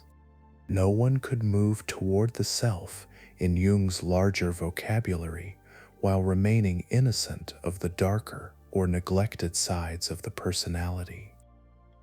The self, for Jung, did not mean the ego. It referred to a larger organizing center of the psyche, one that included conscious and unconscious life. This distinction was essential to his psychology. The ego says I and moves through daily decisions. The self gathers more than the ego knows. In dreams and symbols, Jung believed the self could appear through images of order, totality, center, or union. Such language has often attracted readers looking for spiritual meaning, but Jung treated it as psychological first. A person was not whole because the ego declared itself complete. Wholeness had to be discovered through relation with what had been excluded. Anima and animus belong to this same work, though they now require careful historical handling. Jung used anima to describe the inner feminine image in a man, and animus to describe the inner masculine image in a woman. His language reflects assumptions of his time and has been criticized for fixing gender too rigidly. Still, within Jung's own system, these figures pointed to contrasexual aspects of the psyche and to the way a person may encounter inner otherness through dreams, moods, attractions, and projections. Like the shadow, they showed that the ego does not possess the whole interior world. Jung's clinical language often moved through these figures with unusual confidence. A dream woman, an inner guide, a hostile critic, a seductive presence, a wise old man, a child, a double, or a dark pursuer could all become part of the patient's symbolic work. The danger was that interpretation might become too grand or too quick. A living person's pain could be swallowed by a system of names. Yet, when handled with care, Jung's method gave patients a way to take inner images seriously without treating them as literal commands. The image could be listened to, questioned, and integrated into a larger understanding of the life that produced it. The shadow also changed Jung's understanding of evil. He did not believe that evil could be solved by education alone or by polite moral optimism. The 20th century gave him too many reasons to doubt that civilization had removed barbarism from the human being. He saw modern people as technically advanced and inwardly divided, capable of projecting their denied contents onto enemies, minorities, rivals, or entire nations. His language could be broad and sometimes dangerously sweeping, but the warning remained sober. A person or culture that refuses self-knowledge may become more destructive precisely because it believes itself innocent. At the personal level, Jung did not advise indulging the shadow. Recognition was not permission. To know one's aggression did not mean acting it out. To admit envy did not mean obeying it. To see vanity did not mean celebrating vanity. The point was responsibility. What remains unconscious is more likely to rule from behind. What becomes known can be judged, contained, transformed, or given a lawful place. Jung's psychology often returned to this simple and difficult claim. Consciousness changes the relation to what it sees. This made the work of the shadow slow. There could be no single confession that completed it, no dramatic moment after which the self became transparent. The rejected parts of life return in new forms because circumstances change, age changes, relationships change, and the persona adapts to new rooms. A young person's shadow may contain weakness, dependency, or fear of failure. An older person's shadow may contain bitterness, unrealized desire, or contempt for the young. Each life produces its own concealments. The popularity of the shadow has sometimes weakened the idea by making it sound like a technique. Jung's version was more severe. It asked for a long education in self-suspicion, not hatred of oneself, but a willingness to doubt the ego's preferred innocence. It also asked for mercy, because no one meets the shadow without discovering material that is embarrassing, painful, or morally unwelcome. The work required steadiness rather than display. It belonged less to slogans than to dreams remembered, reactions examined, projections withdrawn, and ordinary conduct slowly changed. In Jung's larger biography, the shadow marks the point where his psychology becomes unmistakably moral.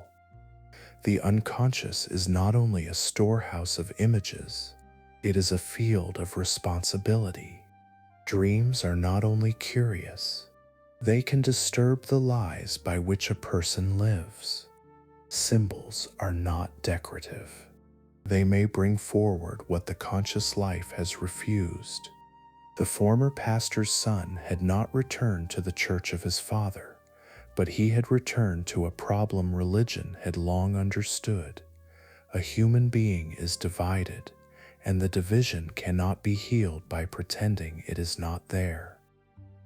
From the shadow, Jung moved more strongly toward the old symbolic systems that seemed to him to preserve the record of transformation.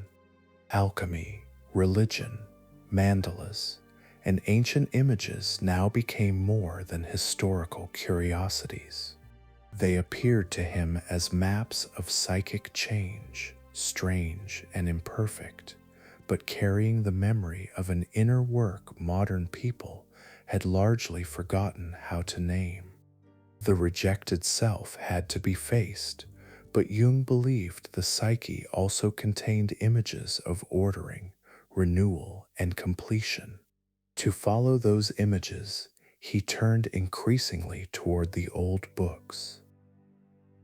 Chapter 9: Religion, Alchemy, and the Old Symbols. Old books drew Carl Jung because they seemed to preserve forms of experience that modern psychology had only begun to name. He did not approach religion, alchemy, Gnosticism, and symbolic art as a collector of curiosities, nor did he treat them only as relics of mistaken thought. To him, their images carried traces of the psyche's older language.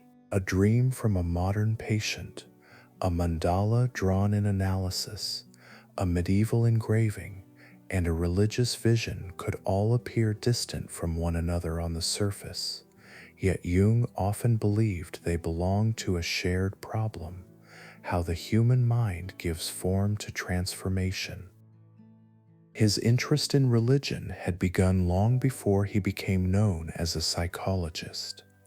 The pastor's son had grown up surrounded by Christian language, but he had also felt from childhood that official doctrine could become too thin for the experiences it was meant to contain. As a young man, he did not lose the religious question. He changed its location. Instead of asking only whether a doctrine was true in the church's sense, he asked what psychic reality the doctrine expressed, what human needed answered, and what might happen when its images no longer held authority for modern people. This approach made Jung difficult for both believers and unbelievers. A religious believer could find him too psychological because he translated sacred images into movements of the psyche. A strict rationalist could find him too religious because he refused to dismiss those images as childish error. Jung stood in the uneasy middle, treating religion as one of humanity's great records of inner life. He did not return simply to the faith of his father. He returned to the depth of the problem his father's faith had carried. Alchemy became important to him because it offered a symbolic language of transformation. Modern chemistry had left alchemy behind as science, but Jung did not read its strange texts mainly for their laboratory value. He saw in their vessels metals, fires, colors, marriages, deaths, dissolutions, and rebirths, a symbolic record of psychic change. The alchemist believed he was working with matter. Jung believed that the alchemist was also, often without knowing it, projecting inner processes onto matter. The furnace and the vessel became psychological images because they held the labor of change. A medieval alchemical manuscript could look forbidding to a modern reader. It might show a king and queen joined in a vessel, a serpent devouring itself, a blackened stage of decay, a white purification, a red completion, or a strange little figure rising from the work. To Jung, such images were not random ornaments. They were attempts to describe a process for which ordinary language was insufficient. The psyche, trying to represent transformation, had borrowed the visible world of substances, heat, and color. This did not mean Jung believed the alchemists were secretly Jungian psychologists. He was usually more subtle than that, though his critics have sometimes argued that he made the past answer too easily to his own system. The historical alchemists belonged to their own worlds of medicine, metallurgy, theology, craft, and speculation. They worked inside assumptions Jung did not share. Yet he thought their symbolic products could reveal psychic patterns, especially when those products resembled images that appeared in dreams and fantasies of people who had never studied alchemy at all. The discovery mattered to him personally as well as intellectually. During and after the Red Book years, Jung had encountered inner images that seemed to need a broader context. He later found, in alchemical writings, parallels to some of the symbolic processes he had seen in himself and in patients. This gave him a kind of historical companionship. His private material no longer stood alone as the isolated production of one troubled modern mind. It could be placed beside older traditions in which transformation had been imagined through similar forms. Mandalas offered another important pattern. Jung became fascinated by circular images of order, center, and totality, especially when they appeared spontaneously in dreams or drawings. He saw mandalas as symbols of psychic centering, images through which the psyche tried to arrange chaos around a meaningful center. In some religious traditions, mandalas had ceremonial and contemplative functions. In Jung's psychology, they could appear as signs that the inner life was attempting to organize itself. A circle drawn on paper could become, for him, a record of the psyche seeking balance. The danger in Jung's method was that resemblance could become too persuasive. A circle in one culture, a sacred diagram in another, and a patient's drawing in Zurich may look related, but likeness is not always proof of shared meaning. Jung's work often depended on comparison, and comparison can illuminate or flatten, depending on how carefully it is handled. When he was at his best, he used parallels to widen attention rather than close interpretation. When he was less careful, the vastness of the pattern could blur the historical difference between one symbol and another.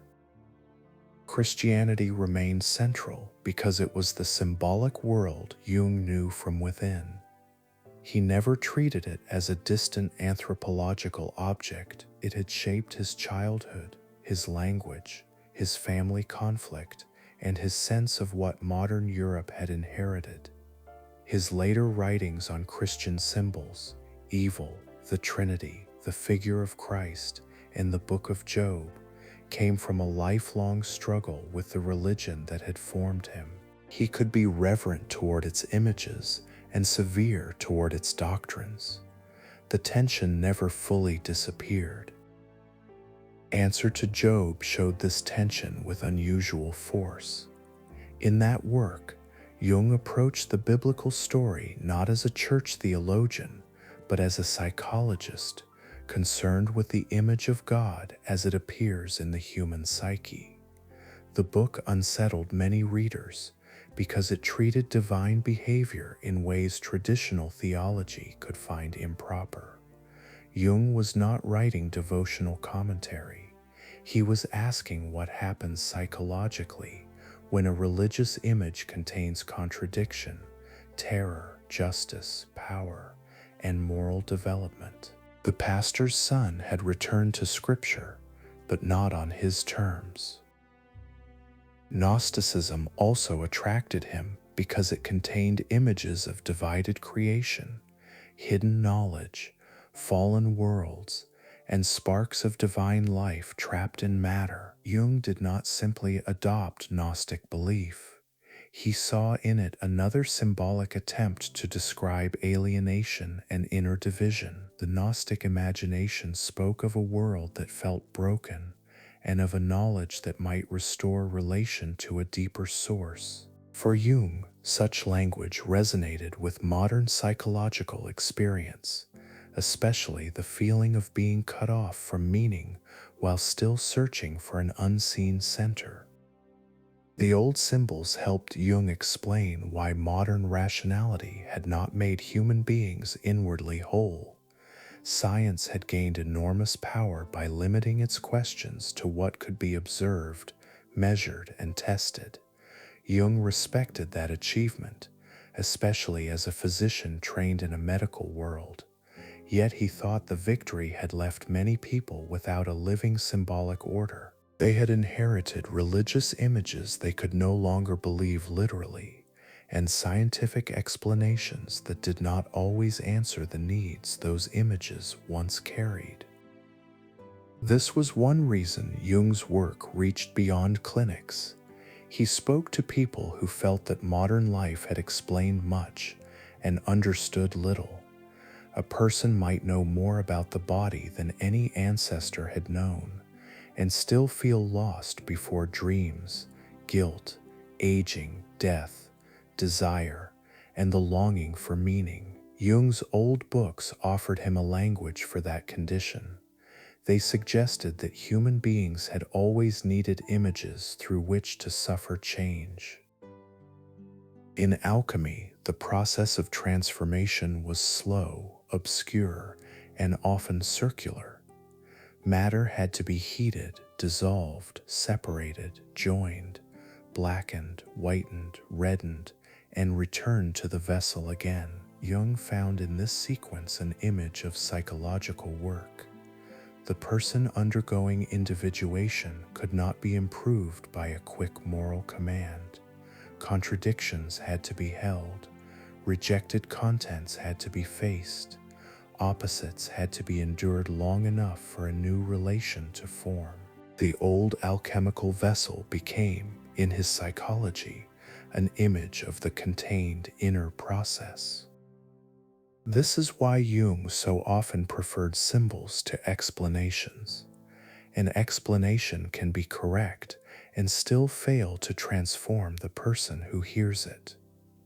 A symbol, when alive, gathers emotion, image, memory, and possibility into one form. It does not merely define, it works upon the person who holds it.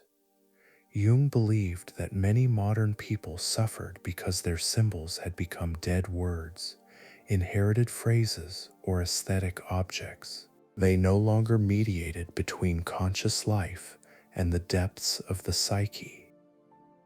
His study of old symbols also shaped his view of therapy. Analysis was not only the removal of symptoms, it could become a process in which a patient discovered the symbolic pattern of a life. Dreams, drawings, memories, fantasies, and relationships all entered the work, not as scattered material, but as signs of a psyche trying to move toward a larger arrangement. Jung did not think every patient needed mythology or alchemy placed before them, but he believed the analyst had to recognize symbolic material when it appeared, because the psyche often spoke through images older than the patient's conscious education. The alchemical texts gave him a historical archive for this claim. Here were centuries of images concerned with death and renewal, division and union, corruption and purification, hidden value and slow transformation. Their authors had pursued the philosopher's stone, the mysterious goal of the work, and Jung interpreted that goal psychologically as an image of wholeness. Whether this was faithful to every alchemist is another matter. For Jung's psychology, the important point was that the psyche seemed again and again to imagine transformation through matter, worked upon with patience. His critics were never absent. Some objected that Jung read too much into old texts, turning religious and alchemical material into confirmations of his own system. Others felt that his method moved too freely between cultures and centuries, finding unity where historical scholarship might find difference. These criticisms cannot be brushed aside because Jung's range was both his gift and his risk. He could reveal unexpected connections. He could also make connections too quickly. The same breadth that made his work rich made it hard to discipline. Yet the old symbols remained central because Jung believed modern psychology needed memory. It could not begin as if the 20th century were the first age to notice fear, longing, guilt, ecstasy, madness, and transformation. Earlier civilizations had preserved their knowledge in rituals, myths, sacred images, craft traditions, and forbidden books. Jung wanted psychology to read that archive, not as literal instruction, but as evidence that the psyche had always been at work forming images of its own depths.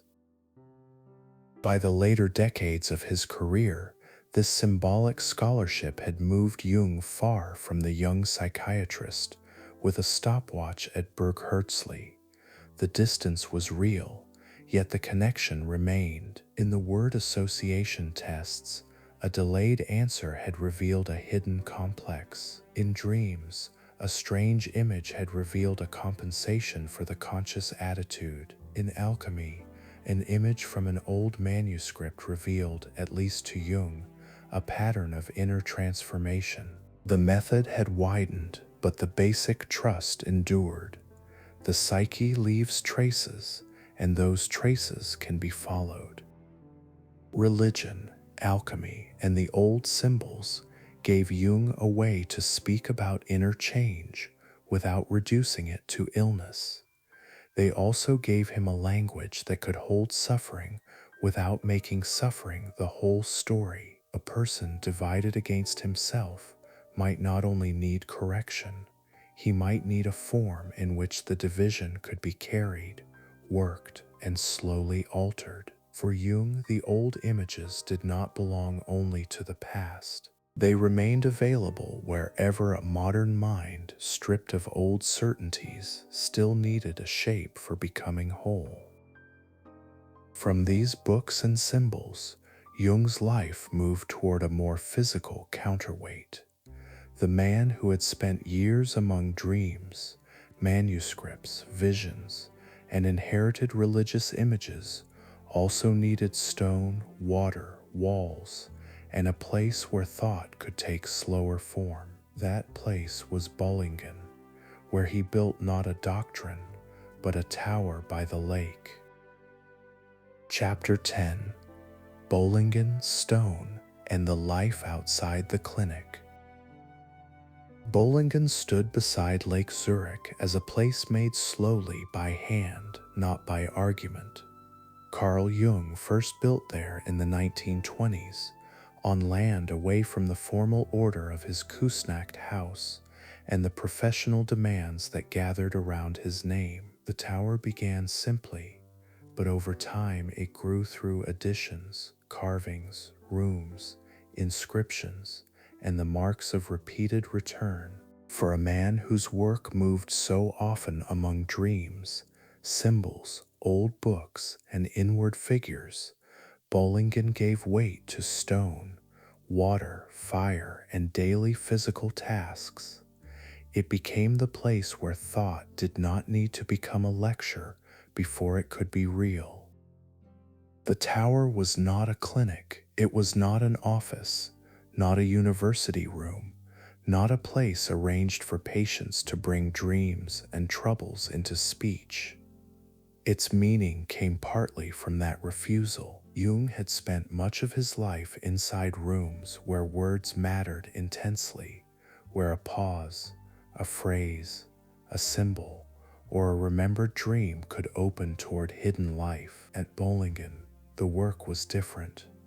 A stone had to be placed where it would hold. Wood had to be cut.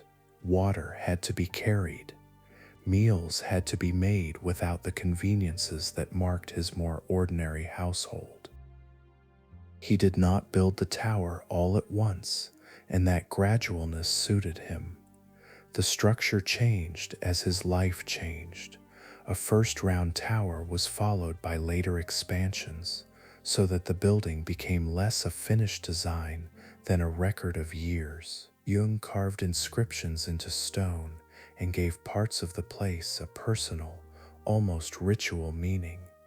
Yet the physical labor remained important. The symbolic and the practical were not separated there as cleanly as they might be in a book. A wall could be both a wall and an image of enclosure, but if it failed as a wall, its symbolism would not keep out the weather. Kusnacht remained the public center of his domestic and professional life. There Jung lived with Emma Jung and their family, received visitors, wrote, corresponded, and maintained the responsibilities of a doctor whose influence had spread far beyond Switzerland. The house held the pressures of reputation. Letters arrived, patients came, students and admirers sought access to the man whose ideas had made dreams and symbols newly serious for them. A life of inward exploration had become, paradoxically, a public institution. Bollingen answered that public life with distance. It allowed Jung to inhabit a simpler rhythm, though simplicity should not be confused with ease. The place required labor, attention, and acceptance of physical limits. There was no need to appear as professor, founder, or master of a school. The tasks of the day could be measured by firewood, stone, cooking, repair, and the weather over the lake. For Jung, who believed modern people had become dangerously detached from older forms of psychic and material rootedness, such tasks were not decorative. They restored contact with a slower order of life. Emma Jung's place in this chapter is essential because the life outside the clinic did not belong to Carl Jung alone. She had married him in 1903, before the break with Freud, before analytical psychology stood as a separate school, and before Jung became a figure of international fascination. Her own intelligence and later psychological work deserve more than passing notice. She studied, wrote, analyzed, and participated in the intellectual world that formed around Jung, even while also bearing the burdens of household, marriage, children, and the complicated emotional arrangements of Jung's life. The marriage was not simple. Jung's relationships with other women, most notably Toni Wolff, created strains that cannot be erased by the language of intellectual partnership. Toni Wolff became one of Jung's closest collaborators and an important figure in the development of his work, but her presence also made the domestic world more difficult. A calm history should neither sensationalize this nor hide it. Jung's psychology spoke often of wholeness, shadow, anima, and the integration of divided life. Yet his own household carried divisions that were not resolved by theory. This tension matters because Jung's life can too easily be turned into an emblem of his ideas. A thinker writes about the shadow, and readers assume he has mastered his own. A psychologist writes about wholeness, and admirers imagine a life arranged into wisdom. Jung's domestic world resists that simplification. He was brilliant, searching, and often deeply perceptive. He was also capable of causing pain, justifying difficulty through the language of necessity, and living in arrangements that others had to endure as well as understand. The human being remained less orderly than the system. At Bollingen, though, one sees a different side of that disorder. Jung did not try there to resolve every contradiction through explanation.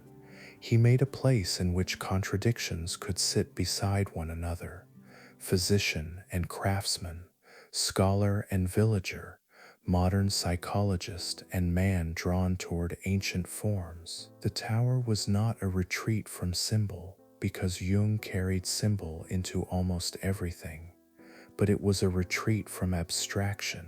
The symbol had to pass through hands, stone, smoke, water, and weather. Visitors who encountered Jung in later life often noticed the mixture of authority and earthiness around him. He could speak about mythology, dreams, religion, and the fate of modern civilization with the confidence of a man accustomed to being heard. Yet he also valued ordinary acts that connected him to older human rhythms. At Bollingen, he could cook, carve, repair, and live without some of the social polish expected elsewhere. This was not the innocence of a peasant life, because Jung was never a peasant and did not become one by building a tower. It was a chosen simplification by a cultivated man who knew exactly what he was leaving behind when he went there. The tower also carried the memory of his mother and father in indirect form. From Paul Jung came the religious inheritance that had troubled him, the question of faith spoken through institution. From Emily Jung and the Pricework side came the sense of hidden life, unseen presences, an inward reality pressing against ordinary appearances. Bollingen allowed him to bring both inheritances into a form neither parent would have fully recognized. It was not a church, but it had a sacred quality for him. It was not a seance room, but it treated invisible meaning as real enough to shape visible space. Stone was central because it resisted speed. A page can be revised, a lecture altered, a dream interpreted again. Stone demands another kind of patience. When Jung carved or built, he entered a relation with material that would not yield to thought alone. This mattered to a man whose profession depended so heavily on interpretation. The hand-working stone cannot pretend that insight by itself completes the task. It must return to the weight, the tool, and the exact place where pressure is applied. The lake gave the place another rhythm. Water changed with weather, season, and light, but it also remained one of the continuing facts of the landscape. Jung's writings often moved toward images of depth and hidden life. Yet at Bollingen, the water was not an image first. It was simply there. Boats passed, the shore held, weather moved across it. In such details, the great vocabulary of the unconscious could fall silent for a while, leaving the older relation between a person and a place. This silence was important because Jung's public world grew noisier as his influence expanded. Students, patients, critics, translators, and readers drew on his words in ways he could not fully control. Archetype, shadow, anima, individuation, and collective unconscious became terms that circulated beyond his immediate authority. The more his language traveled, the more he needed a place where language did not have to travel. Bollingen offered a counterweight to reputation. It held him not as author or founder, but as a man who returned to the same stones. The tower was also bound to grief. After Emma Jung's death in 1955, Jung's relation to Bollingen deepened further, and he added to the building in ways connected with mourning and memory. Loss entered the stone record of the place. The private world of marriage, long companionship, difficulty, and shared years could not be reduced to any single feeling after her death.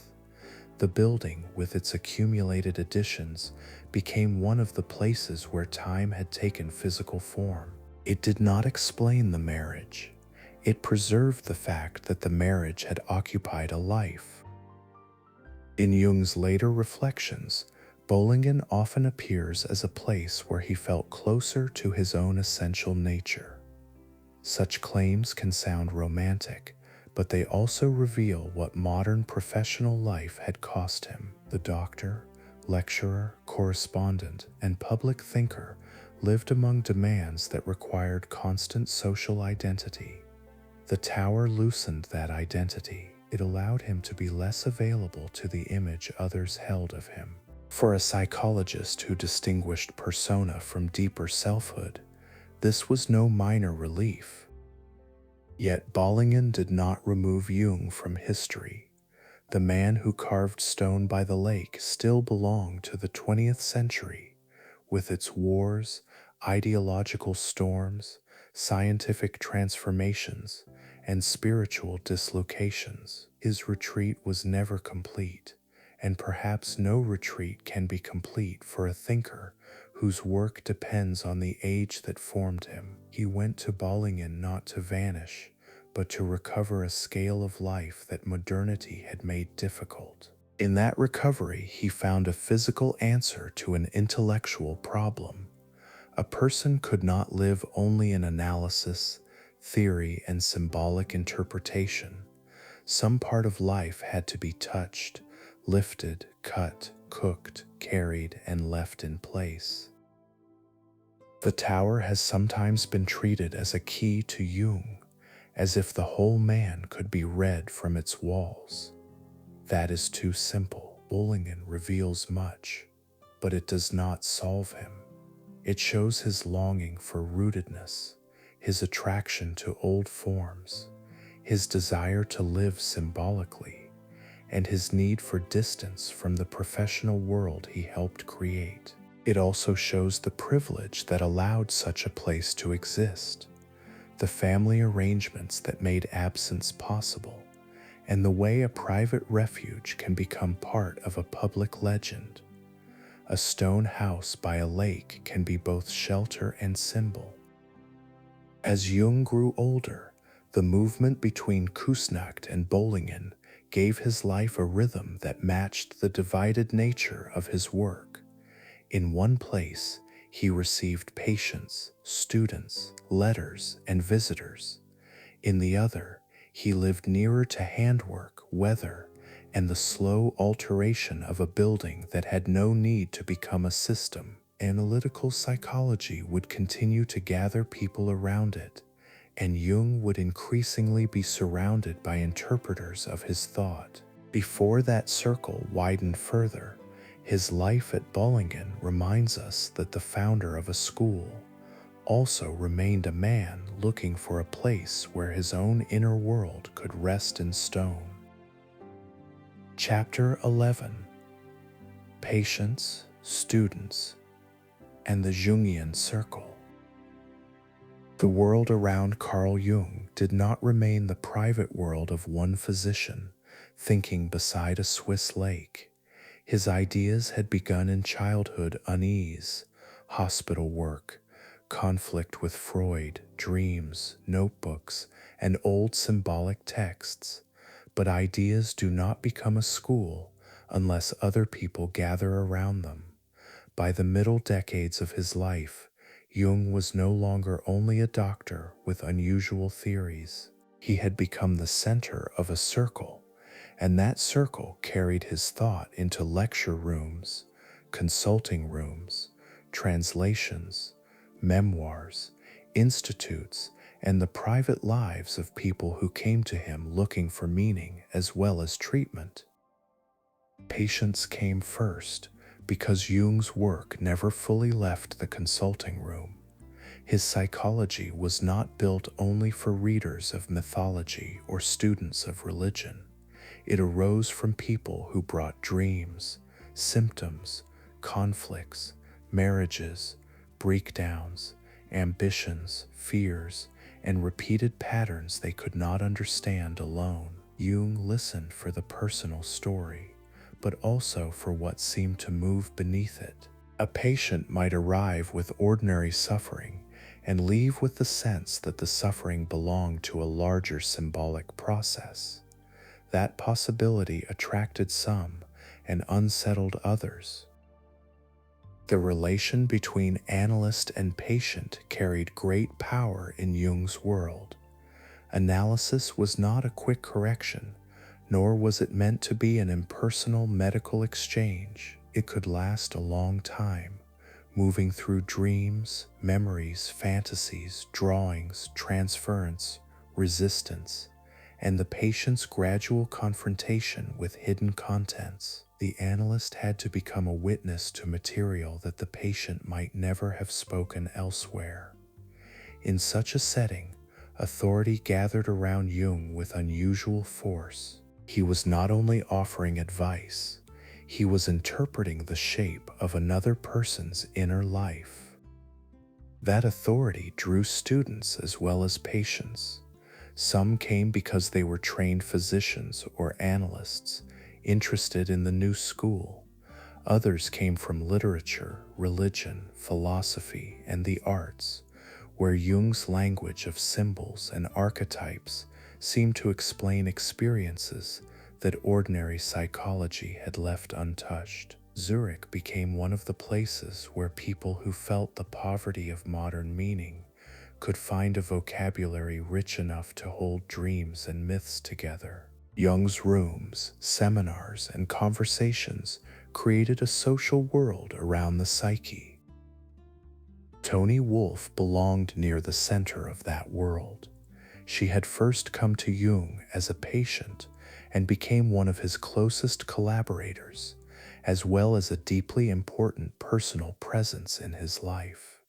Her role cannot be reduced to scandal, though the emotional and marital difficulty around her presence must not be erased. She helped shape and clarify parts of Jung's developing psychology, especially through her understanding of feminine psychological types and her participation in the early Jungian community. For years, her closeness to Jung stood beside Emma Jung's place in the household and intellectual world, creating a human arrangement that theory could not make simple.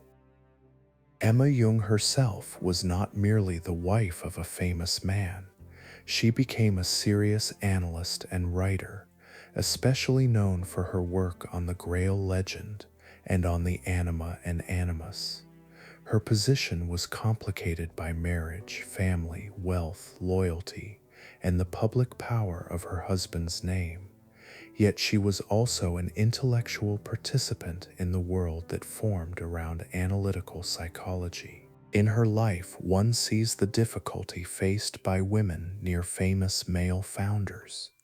They could be essential to the work and still be remembered too often in relation to him. Marie-Louise von Franz entered Jung's circle as a young scholar and became one of the most important transmitters of his ideas after his death.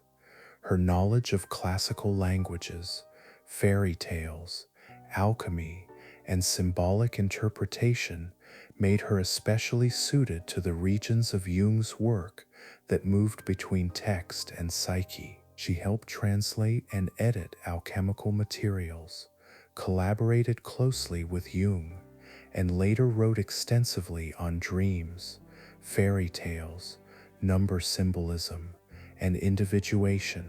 Through her, one can see how Jung's psychology survived by becoming teachable beyond Jung's own voice. Von Franz's importance also shows that the Jungian circle was not only a circle of admirers, it required labor. Texts had to be read closely, translated, compared, taught, and argued over. Dreams had to be interpreted without turning every image into a fixed formula. Patience had to be seen by people other than Jung. A school cannot depend forever on the charisma of its founder. It must learn to preserve a method, and the method must be able to live in other minds. Joanne Jacobi helped make that preservation more orderly. She became one of the major systematizers of Jung's psychology, writing introductions that made his difficult and wide-ranging work more accessible.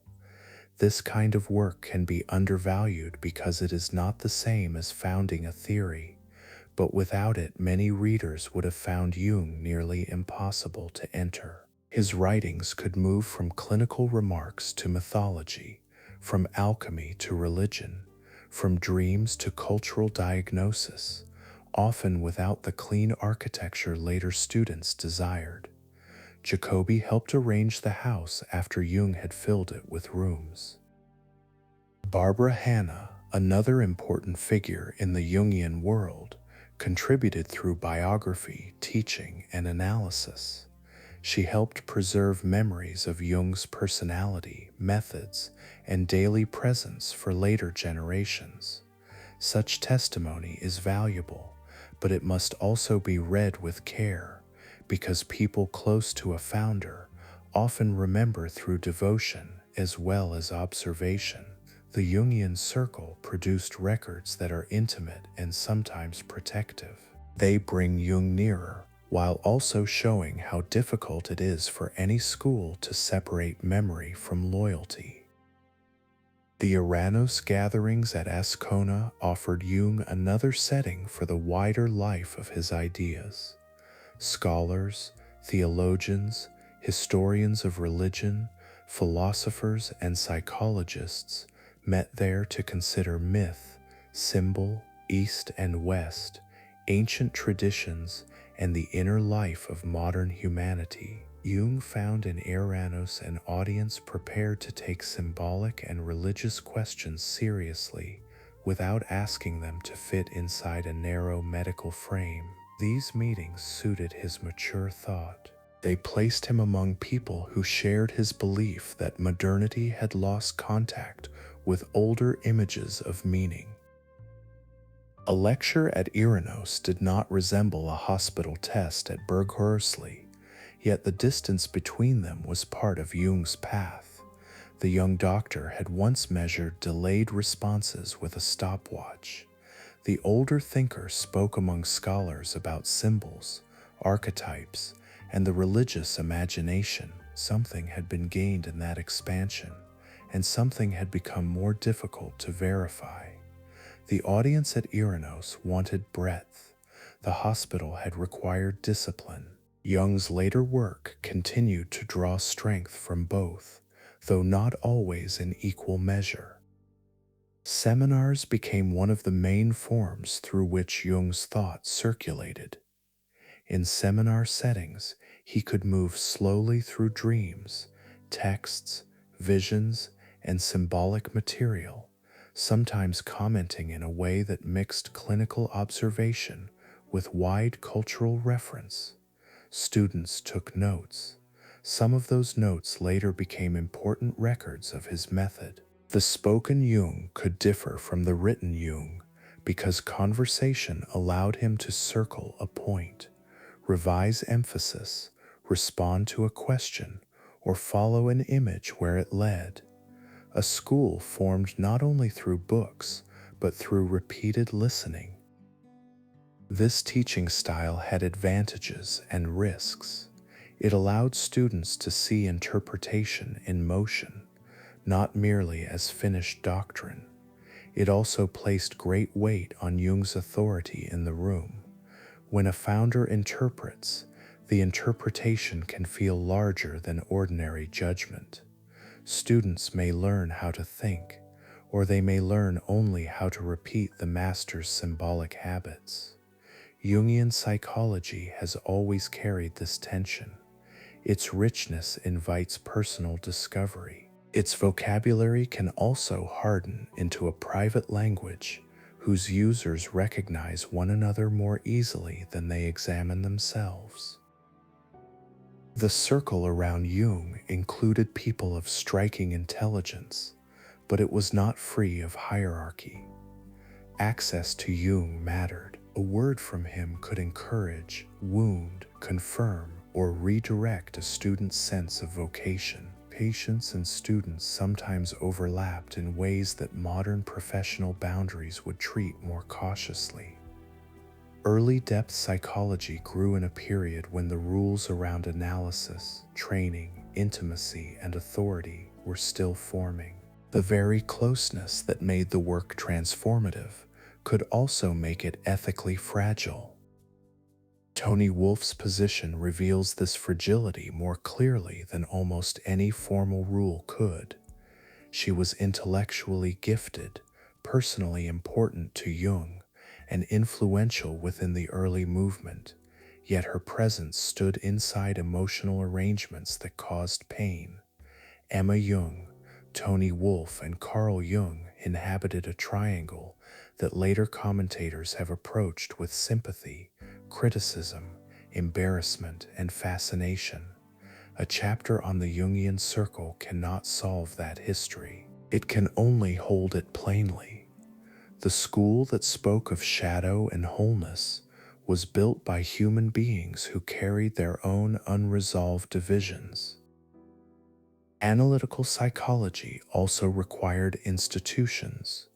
Informal circles can preserve warmth, but they cannot train generations without structure. Over time, Jungian institutes, training programs, publications, and professional associations gave the movement a more durable body. Zurich remained especially important, but the work spread beyond Switzerland. Analysts trained, wrote, translated, and adapted Jung's ideas to new languages and cultures. A vocabulary that began in one man's medical, symbolic, and inward life became a professional inheritance. This institutional growth changed the ideas themselves. Once a concept enters a school, it begins to live in textbooks, lectures, certification requirements, and introductory explanations. Shadow, anima, archetype, self, individuation, and collective unconscious became terms that could be taught to people who had never met Jung and never sat in his seminar room. That made the work more accessible. It also made it easier to flatten. The living difficulty of an idea can become a definition on a page. Jung knew some of this danger. He often resisted rigid systems, even while producing concepts that invited systematization. He did not want analytical psychology to become a mechanical method in which every dream image had a ready-made meaning. At his best, he insisted on the individuality of the dreamer and the living context of the symbol. Yet the school that gathered around him needed shared terms. Without them, nothing could be taught. With them, everything could become too neat. Patients, students, and collaborators therefore shaped Jung as much as they preserved him. They brought him material, challenged him, recorded him, interpreted him, protected him, and sometimes made him more fixed than he wished to be. The founder of analytical psychology did not stand alone at the center of a finished doctrine. He stood inside a network of people whose dreams, writings, loyalties, criticisms, and memories helped give the work its lasting form. His ideas passed through human relationships before they became a tradition. As Jung's circle widened, his private psychology became a public language. That language could heal, illuminate, confuse, or overreach, depending on the hands that carried it. It moved through analysts and students into the larger world, where archetypes and the shadow began to speak to readers far beyond Zurich. Yet public language also attracts public judgment. The man whose circle had formed around dreams, symbols, and the search for wholeness would increasingly have to face a harsher historical question: how his psychology and his public role had stood during the darkest political years of Europe. Chapter 12: War, Accusation, and Uneasy Public Judgment. Public judgment came to Carl Jung through the part of his life where psychology and politics met too closely. His work had always reached beyond the consulting room because he believed individual suffering could not be separated completely from the symbolic life of cultures, nations, religions, and historical periods. That breadth gave his psychology much of its power. It also exposed him to danger, because the language of collective life becomes far less innocent when the political world around it begins to harden. In the 1930s, Europe entered a period in which words about peoples, races, souls, and national character could no longer be treated as harmless abstractions. Jung was not a party politician, and his central work was not a political program. Yet this does not remove the difficulty. A thinker may stand outside formal politics and still be judged by the institutions he entered, the statements he made, the silences he kept, and the language he chose when public danger was near. Jung's career during the rise of Nazism has remained troubling for precisely this reason. The facts do not settle easily into a single clean verdict. They form a record of ambition, misjudgment, institutional entanglement, later explanation, and criticism that has continued long after his death. The professional setting matters first.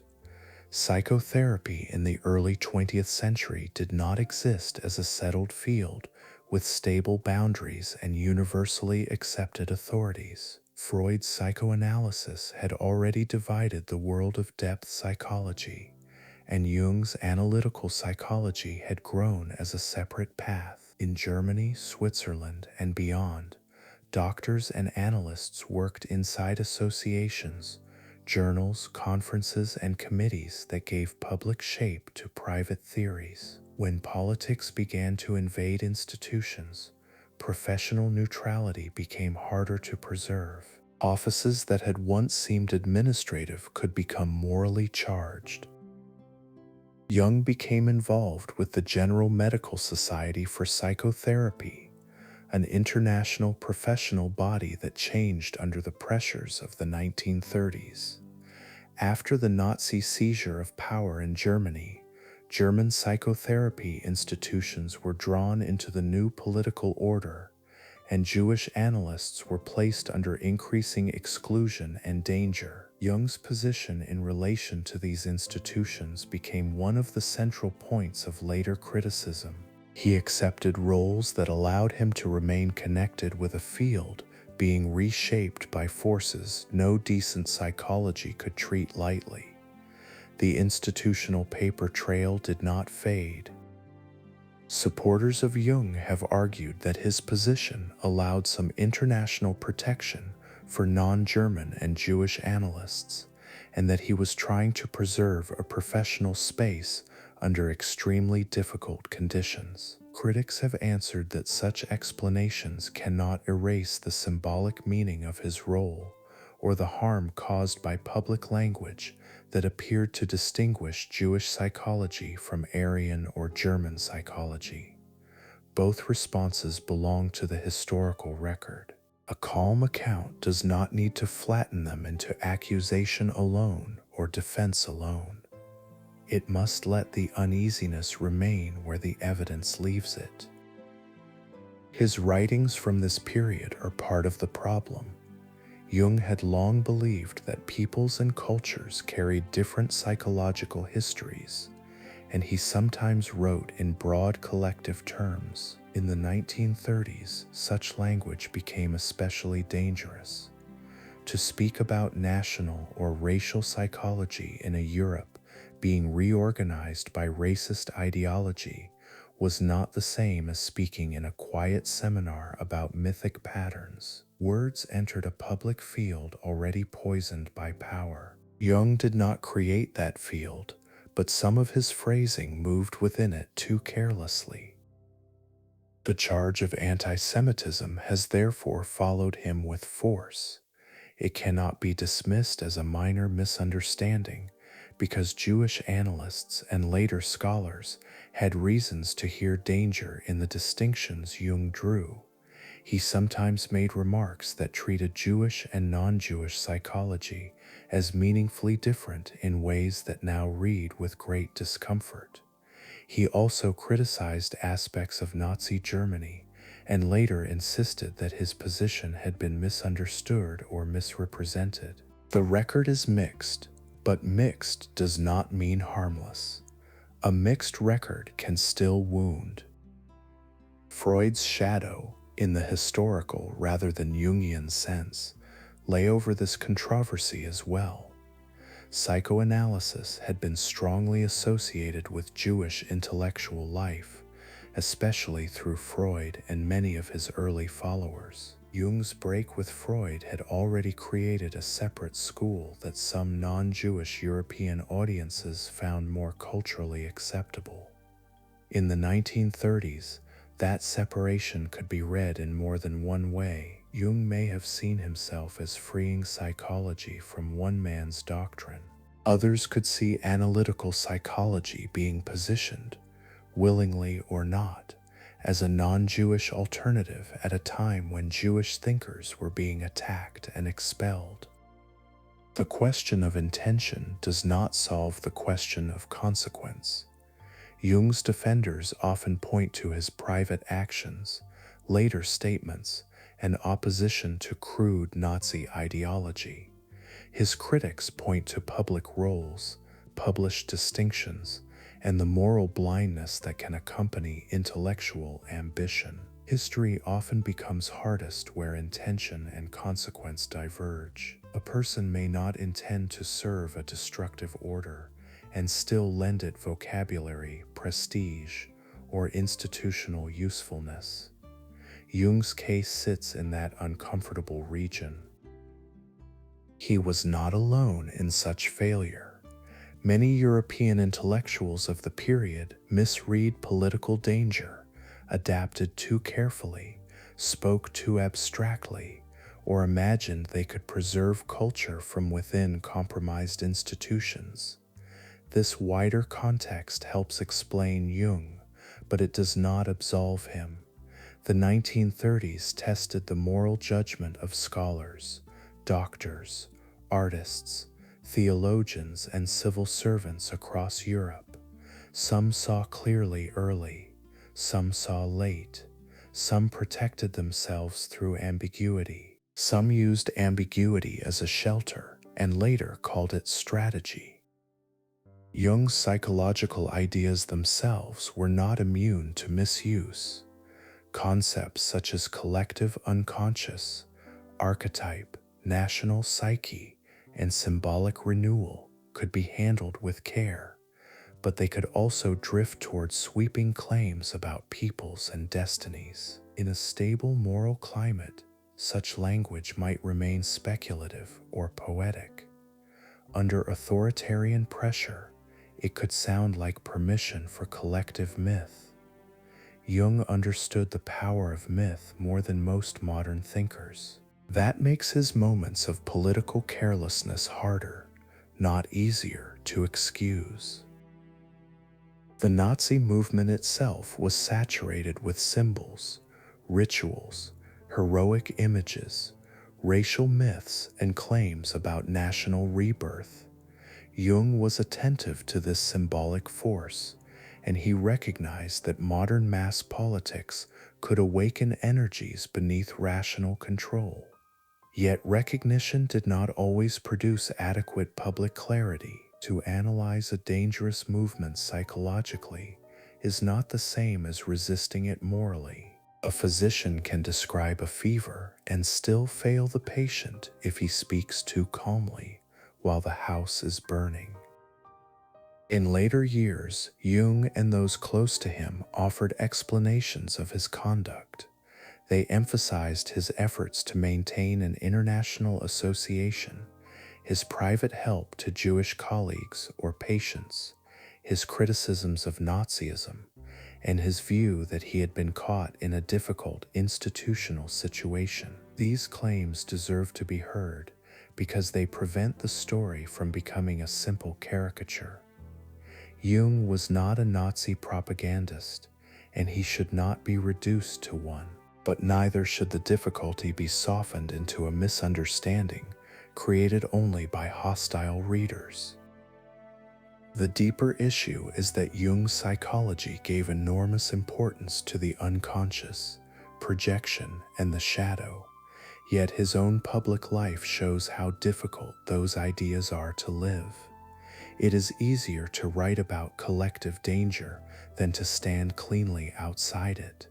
It is easier to name the shadow than to recognize the forms it takes inside one's own profession, one's own ambition, one's own language, and one's own historical moment. Jung's case reveals a painful irony without needing to force the irony into a neat moral lesson. The doctor of the shadow did not always see how his words would fall under the shadow of his age.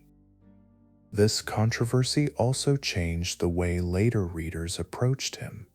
For some, it became an obstacle that no amount of symbolic brilliance could overcome. For others, it became a stain to be acknowledged, but not allowed to erase the value of the work. Many took a middle position, reading Jung with attention, caution, and moral distance. Such reading may be the most historically honest. Great thinkers are not made safe by admiration. They become more useful when their failures are kept visible beside their insights. The war years placed further pressure on all European intellectual life. Switzerland remained formally neutral, but neutrality did not mean removal from the anxieties of the continent. Refugees, intelligence networks, censorship, propaganda, private fear, and public caution all shaped the atmosphere in which Jung continued to work. He remained in correspondence, continued to write, and maintained his position as a thinker concerned with the psychic crisis of modern humanity. Yet no phrase about crisis could be innocent while actual Europe was being broken by war. In some later accounts, Jung contributed psychological observations useful to Allied understanding of Nazi leadership and mass psychology. These details have been used to complicate the accusation that he was sympathetic to Nazism. They do complicate it, but they do not erase the earlier record. Human lives often contain evidence that does not fit the verdicts people prefer. Jung could be critical of Hitler and Nazi possession by collective forces, while still having made public and institutional choices that remain open to serious criticism. The historian's task is not to make the contradiction disappear. After the war, the moral climate changed, and so did the meaning of earlier statements. Words that had once been defended as theoretical distinctions now stood beside the knowledge of genocide. No European thinker who had written about race, nation, myth, or collective destiny could remain untouched by that knowledge. Jung's defenders had to explain him in a darker light. His critics had stronger grounds for suspicion. The world in which his statements were reread was not the same world in which they had first appeared, because the consequences of racial ideology had become fully visible. Jung's later work did not turn away from the problem of evil. If anything, he became more insistent that modern humanity had to reckon with the destructive forces within itself. He wrote about the danger of mass movements, the psychic vulnerability of modern people, and the need to withdraw projections rather than locate all evil outside oneself. These themes are central to his mature psychology. They are also made more complicated by his own passage through the 1930s. His warnings about collective possession carry weight, but they carry history with them. A fair account of Jung must therefore hold two facts together. He opened a language for the unconscious that helped many people think seriously about dreams, symbols, inner division, and the moral danger of projection. He also moved through a political era in ways that exposed the limitations of his judgment and the risks of his collective language. The first fact does not cancel the second. The second does not automatically destroy the first. Together, they leave a more difficult Jung than the one either admirers or opponents sometimes prefer. This difficulty belongs to the larger story of his life, because Jung never claimed that human beings were transparent to themselves. He knew that intelligence could coexist with blindness. He knew that the psyche could disguise motives under noble forms. He knew that shadow material could be carried by groups as well as individuals. In the controversy around his public role, those insights return upon their author. They ask to be applied not only to patients, nations, and myths, but also to Carl Jung himself.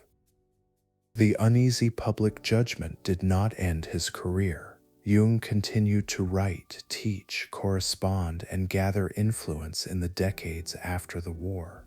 His later readers would encounter him through works on religion, alchemy, synchronicity, the self, and modern spiritual dislocation, often after passing through or around the controversy of the 1930s. The old accusation remained near the edge of the work, sometimes quiet, sometimes central, never fully absent. From the war and its moral burden, Jung moved into old age with his authority intact but not untouched, carrying both the weight of his insights and the unresolved questions left by his public life. Chapter 13: The Late Writings and the Question of Meaning in Old Age. Carl Jung became a different kind of figure from the ambitious psychiatrist who had once arrived at Bergholzli with notebooks, experiments, and a hunger for professional discovery. The young doctor had needed recognition. The middle-aged rebel had needed separation. The older Jung stood in a world that had already made him into something larger than a physician, a founder, a symbol, a difficult authority, and, for many readers, one of the few modern thinkers willing to speak about meaning without pretending that modernity had made the question unnecessary. His life had narrowed physically, but his intellectual range had not narrowed with it. Küsnacht remained one of the centers of this late life. Letters came to him from patients, readers, scholars, religious seekers, former students, and people who had never met him but felt that his words had entered their private struggles. The correspondence itself became part of the labor of age. To answer a letter was not only to exchange information, it was to receive another person's dream, crisis, gratitude, confusion, or accusation, and to decide how much of himself he could still give. A public thinker's old age often fills with the voices of strangers. Jung's late writings turned again and again toward religion because he believed the modern mind had not escaped the religious problem. It had only changed its vocabulary. Churches might lose authority, doctrines might weaken, and educated people might pride themselves on disbelief. But the psyche still produced images of order, judgment, sacrifice, evil, renewal, and final meaning. Jung did not think these images could be dismissed without consequence. A society could remove the old names, yet the underlying need for symbolic orientation would continue to press upward. This concern shaped his work on the modern spiritual condition. He watched a century that had trusted progress pass through world war, mass politics, ideological violence, and technological power on a scale earlier generations could hardly have imagined. For Jung, the danger was not only external. The danger lay in unconscious forces becoming collective, while people still imagined themselves rational, civilized, and immune from possession by myth. Modern man, in his view, had not outgrown the gods. He had become vulnerable to them under other names. Such language could be unsettling, but it belonged to Jung's deepest continuity. The pastor's son had never stopped asking what happened when religious images lost their living force. The doctor of the unconscious had never stopped asking where rejected psychic contents went. The scholar of alchemy had never stopped looking for old forms of transformation inside discarded traditions. In old age, these questions gathered into a single problem: how a person, and perhaps a civilization, could live without being secretly ruled by what it refused to understand. One of Jung's most controversial late works, Answer to Job, grew directly from this concern with religion and moral contradiction. He approached the biblical book of Job not as a conventional theologian, but as a psychologist reading a sacred image with psychological seriousness. The result disturbed many readers because Jung wrote about the divine image in a way that seemed to place God under moral examination. For Jung, the point was not impiety for its own sake. It was the recognition that the human image of God had a psychic history, and that this history included terror, injustice, development, and the need for consciousness. The book revealed how far Jung had traveled from his father's pulpit. Paul Jung had preached within the inherited structures of Reformed Christianity. Carl Jung, in old age, was still wrestling with the same tradition, but he did so as someone who could no longer accept inherited language untouched. He wanted to know what religious images did inside the psyche. He wanted to know how the image of God changed when human consciousness changed. In that question, one can still hear the child who had felt that adult religion was not large enough for the experience it claimed to guard. Synchronicity also belonged to Jung's later effort to widen the boundaries of meaning. He used the term for meaningful coincidence, events connected not by ordinary causation, but by significance as experienced by the psyche. The idea has often been simplified in popular culture, sometimes reduced to the comforting belief that every coincidence carries a message. Jung's version was more careful, though still highly speculative. He was trying to think about the strange moments when inner state and outer events seem to correspond in a way that feels meaningful, but cannot be explained through direct cause. His collaboration and exchange with the physicist Wolfgang Pauli gave this question a more serious frame than casual mysticism would have offered. Pauli, a major figure in modern physics, was also a patient and intellectual partner in Jung's circle. Their dialogue did not make synchronicity a settled scientific principle, and it should not be treated as if it did. Yet it shows Jung's late desire to place psychology beside the deepest questions of nature, matter, and order. Even in old age, he remained unwilling to leave strange experience outside thought, simply because it was difficult to classify. The late Jung could be bold in ways that inspired and irritated in equal measure. He wrote as if the psyche were one of the central facts of the world, not merely a private interior belonging to individuals. He moved between dreams, religion, folklore, alchemy, physics, theology, and cultural diagnosis, with a confidence that few scholars would risk. To admirers, this was breadth. To critics, it was overreach.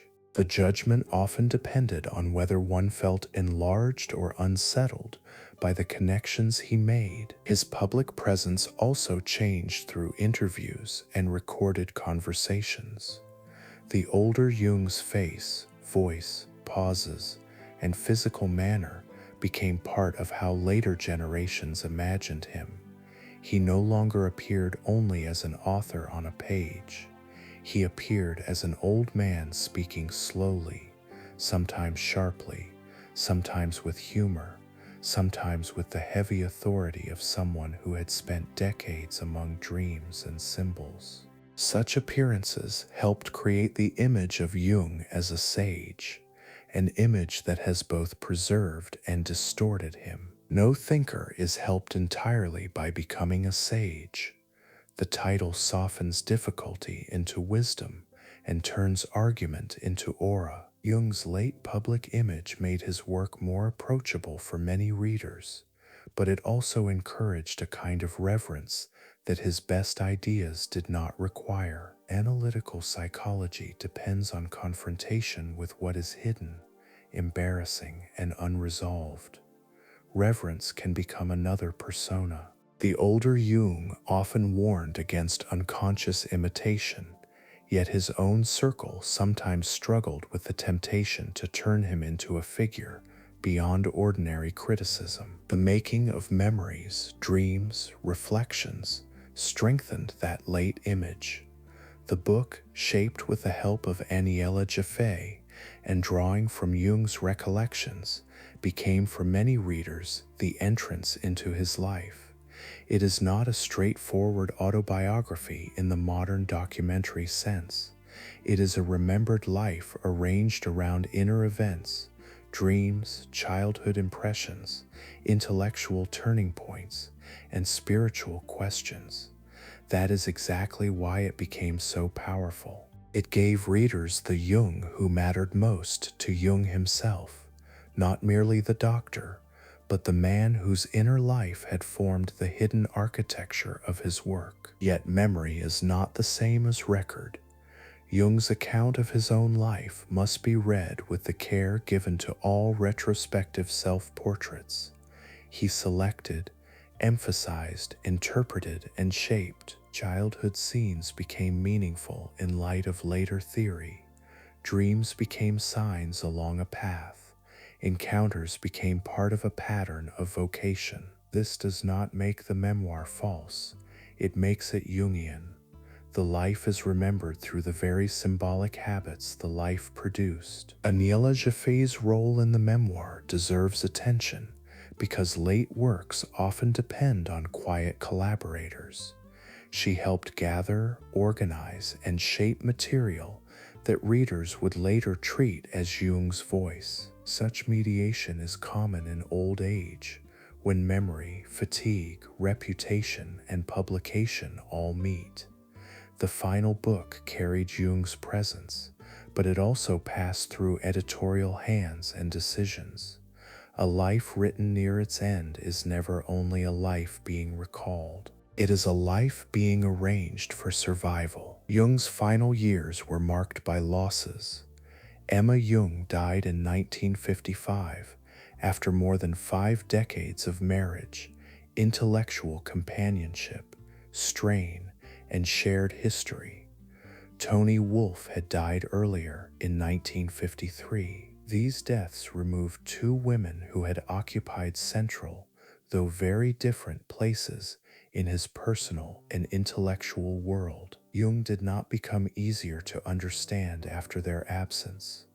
Grief, memory, loyalty, and unresolved human complexity remained around him. The late writings on wholeness did not turn the late life into simplicity. At Kusnacht and Bollingen, the rhythms of age increasingly shaped his days.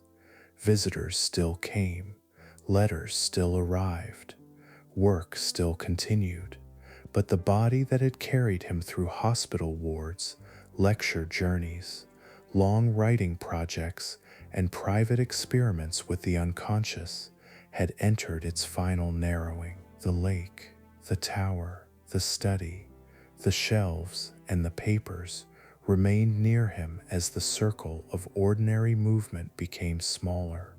Old age often brings life back to a few repeated places. Even then, Jung's mind continued to return to large questions.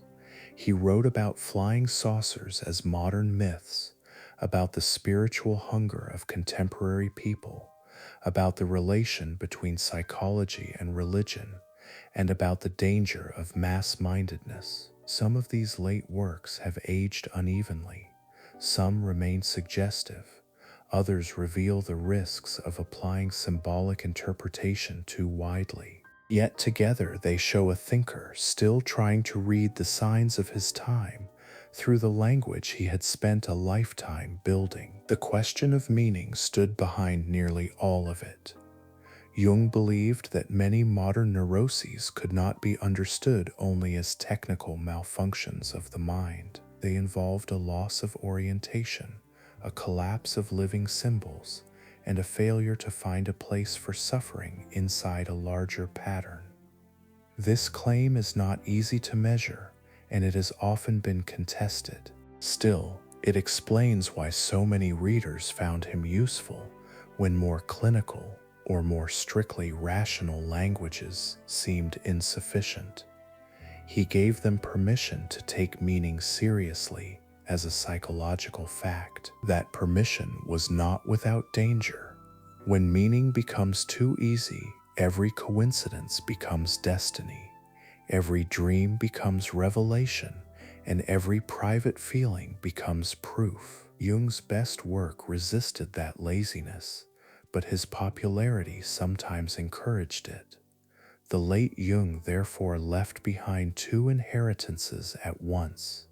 One was disciplined attention to symbol, dream projection, and the moral labor of self-knowledge. The other was a vocabulary that could be misused by people who wanted mystery without discipline. Carl Jung died on the 6th of June 1961 at Küsnacht, near the lake and the places where much of his adult life had unfolded. He was 85 years old.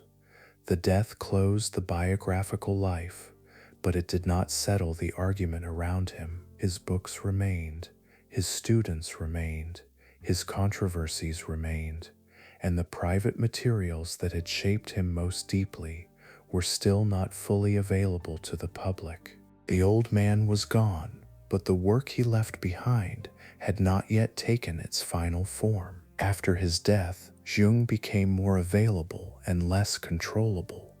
Readers could enter him through memoir, therapy, myth, religion, popular psychology, academic criticism, or the strange magnetism of the symbols he had gathered. Some would find a guide, some would find an overreaching system, some would find both.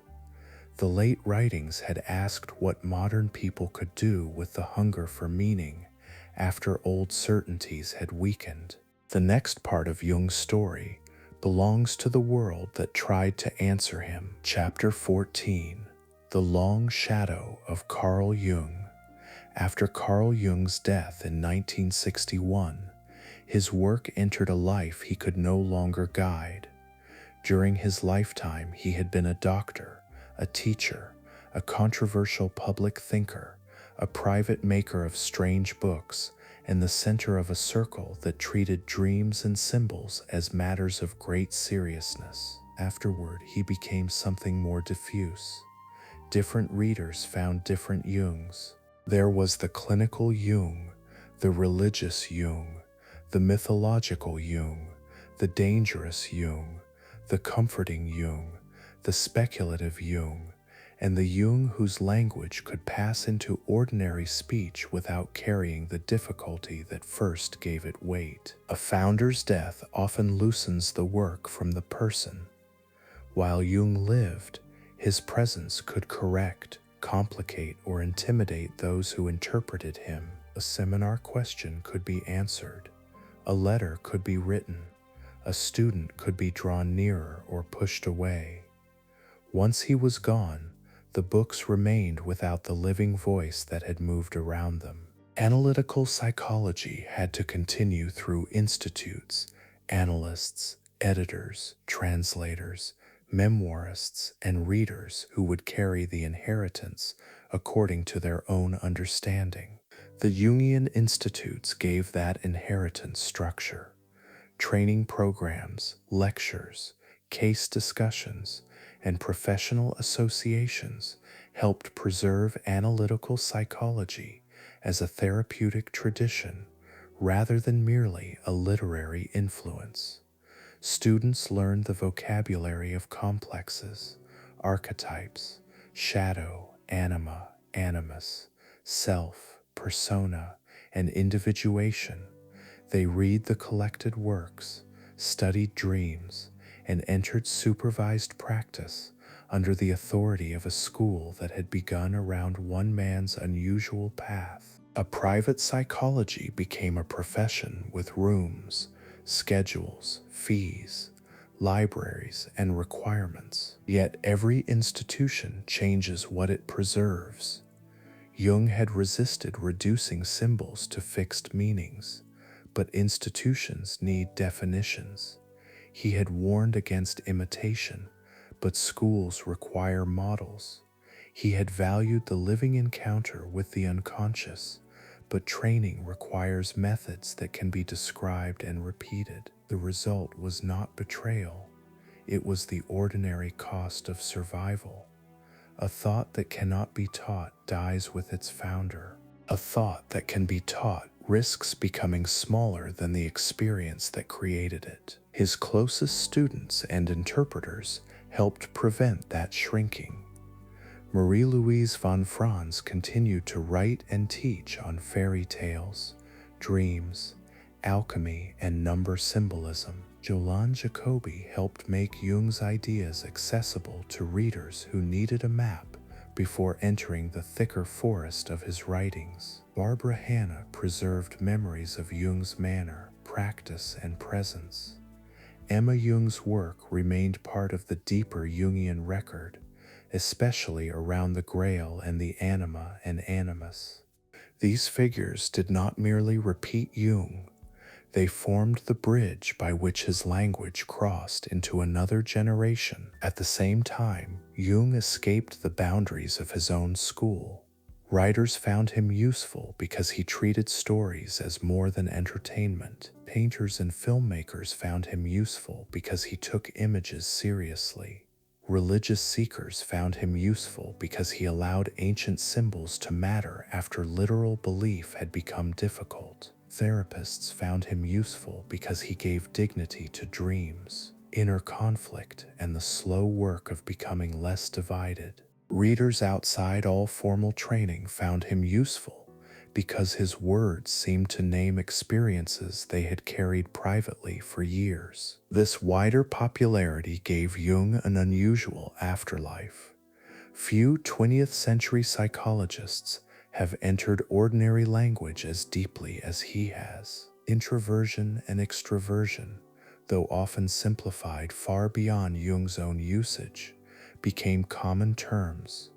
Archetype became a word used in film criticism, literature, branding, mythology, and conversation. The shadow became a language for denied traits and moral self-confrontation. Individuation became a name for the long, uneven process of becoming oneself. Jung's vocabulary left the consulting room and began moving through culture with a freedom no founder can control. Freedom brought distortion. The shadow could become a slogan. Archetypes could become character templates. Synchronicity could become a comforting word for coincidence. Individuation could be mistaken for self-expression without obligation. Jung's difficult insistence on discipline, moral confrontation, and symbolic patience often softened in popular use. Words that had been forged inside crisis, clinical practice, comparative study, and old religious questions became portable. Portability made them powerful, and also made them easy to misuse. Academic psychology did not receive Jung in the same way as the wider culture. Much of his work remained difficult to test by empirical standards, and his claims about the collective unconscious and archetypes continued to trouble researchers who wanted clearer evidence. His method of comparison across myths, religions, dreams, and cultures seemed too wide for many scholars. Some found it suggestive rather than demonstrable. Others found it unscientific. The distance between Jung's cultural influence and his academic standing became one of the defining facts of his afterlife. That distance did not make him disappear. It made him stranger. A thinker can be rejected by many specialists and still remain alive in the culture because he answers questions the specialists do not always ask. Jung spoke to the need for meaning, the force of dreams, the persistence of religious images, the danger of projection, and the moral difficulty of self-knowledge. These are not small matters, even where his theories fail to satisfy scientific caution.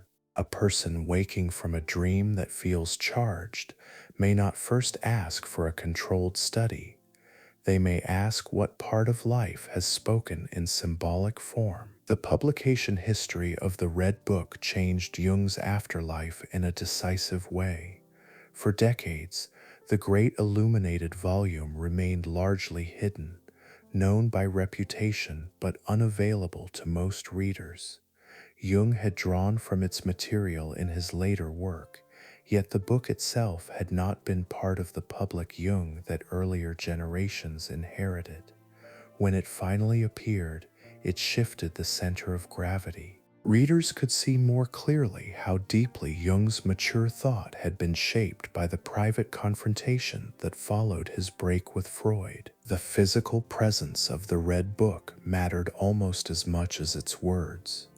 Its pages showed calligraphy, paintings, decorative initials, symbolic figures, and the patient labor of a man who had given inward experience a form closer to manuscript than modern theory. It was not a clinical textbook. It was not a conventional diary. It stood between confession, vision, art, and psychological experiment. For some readers, it made Jung more impressive. For others, it made him more troubling. In either case, it made him harder to simplify. The delayed publication also forced a reconsideration of Jung's authority. If the roots of his psychology lay partly in such private visionary work, then his later concepts could no longer be treated as if they had emerged only from hospital observation, scholarship, and ordinary clinical practice. This did not invalidate them automatically. It did make their origin more complex. Jung had turned inward with unusual discipline, but the line between discovery and self-mythologizing became harder to draw. His work had always lived near that line. Museums, exhibitions, editions, and archives gave material shape to this posthumous Jung. A manuscript under glass changes the relation between reader and writer. The private object becomes public artifact.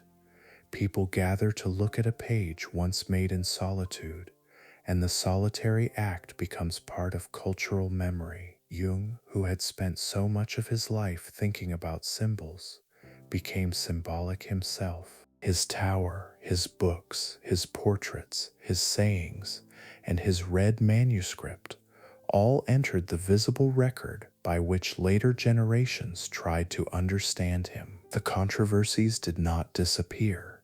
His conduct and language in the 1930s remained a serious part of the record.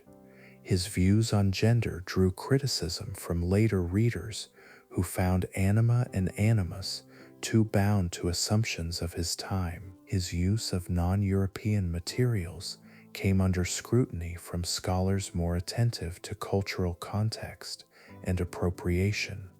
His tendency to make large claims from symbolic resemblance remained a point of objection. The long shadow of Jung included all of this. Influence did not purify the work. Still, a shadow is not only a stain in Jung's own vocabulary. It is what has not been fully integrated, what continues to follow because it has not been honestly faced. Jung's afterlife asks for the same kind of reading he often demanded of the psyche, neither worship nor dismissal, but sustained attention. To read him well is to see the insight and the overreach, the courage and the blindness, the healing language and the dangerous generalization, the disciplined observation and the moments when speculation moves too freely. Few thinkers are served by being made harmless. His appeal has endured partly because modern people still live inside many of the conditions he tried to name. Religious certainty has weakened for many, but religious longing has not vanished. Scientific knowledge has expanded, but dreams still arrive in images rather than arguments. Public identities have multiplied, but the shadow still forms behind the image people present. The hunger for wholeness survives even where the word itself has become too familiar. Jung remains present because the problems he circled have not left the world. The language of the inner life has changed since his death. Neuroscience, cognitive psychology, trauma studies, psychopharmacology, social psychology, and new therapeutic methods have altered the map of mental suffering. Many of these fields work with tools Jung did not possess, and they answer questions he framed differently.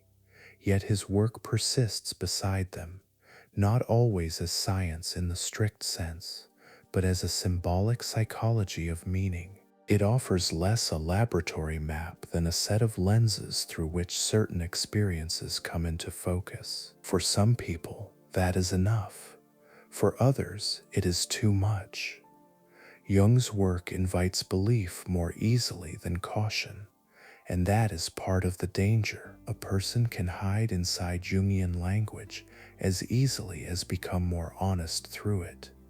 One can talk about archetypes instead of facing ordinary responsibility, speak of synchronicity instead of chance, invoke the shadow instead of making amends, or call a private desire destiny because it arrives with symbolic force. Jung knew enough about the psyche to know that every language of truth can also become a disguise. The better use of Jung is slower. It asks what a dream might be compensating, what trait has been projected onto another person, what role has become too tight, what old image still carries emotional force, what suffering has been given no meaningful form, and what parts of the self have been kept outside the circle of recognition. These questions do not require every Jungian theory to be accepted. They require only the willingness to admit that conscious life is not the whole of life. That was the conviction that carried him from the pastor's house to the hospital, from Freud to the Red Book, from alchemy to Bollingen, and from old age into the uncertain custody of later readers. The final Jung, then, is not one figure, but a field of argument. He belongs to clinicians and critics, to artists and scholars, to spiritual seekers and skeptical historians, to those who find him liberating and to those who find him irresponsible. His work is too large to praise simply and too fertile to discard easily. It continues because it does not resolve cleanly. Like many of the symbols he studied, it gathers contradiction around itself and refuses to become only one thing. Near the end of his life, Jung had returned often to stone, paper, water, and the slow presence of things that outlast a human voice. After his death, those things remained. The books stayed on shelves. The tower stood by the lake. Letters rested in archives. The pages of the red manuscript, once private and nearly hidden, waited through decades until other hands opened them under careful light. Beyond the arguments, beyond the schools, beyond the phrases that traveled too far from their source, there remains this quieter fact. A man spent his life trying to understand why the human being is never fully transparent to himself. He began with religious unease, found medicine, followed Freud, broke from him, entered his own inward crisis, and emerged with a language that still unsettles and steadies readers in equal measure. The language was imperfect because the mind it tried to describe was not simple. It was ambitious because Jung believed the hidden life deserved more than dismissal. The life now recedes into its objects: a study desk, a carved stone, a page filled with careful script, a lake surface changing under ordinary weather. The public voice is gone, and the living arguments belong to others, but the material traces remain in their patient forms. Paper keeps the pressure of ink, stone keeps the mark of the tool, water keeps no mark at all, and still receives the evening light. Chapter 14. The Long Shadow of Carl Jung. After Carl Jung's death in 1961, his work entered a life he could no longer guide. During his lifetime, he had been a doctor, a teacher, a controversial public thinker, a private maker of strange books, and the center of a circle that treated dreams and symbols as matters of great seriousness. Afterward, he became something more diffuse, different readers found different Jungs. There was the clinical Jung, the religious Jung, the mythological Jung, the dangerous Jung, the comforting Jung, the speculative Jung, and the Jung whose language could pass into ordinary speech without carrying the difficulty that first gave it weight. A founder's death often loosens the work from the person. While Jung lived, his presence could correct, complicate, or intimidate those who interpreted him. A seminar question could be answered, a letter could be written, a student could be drawn nearer or pushed away.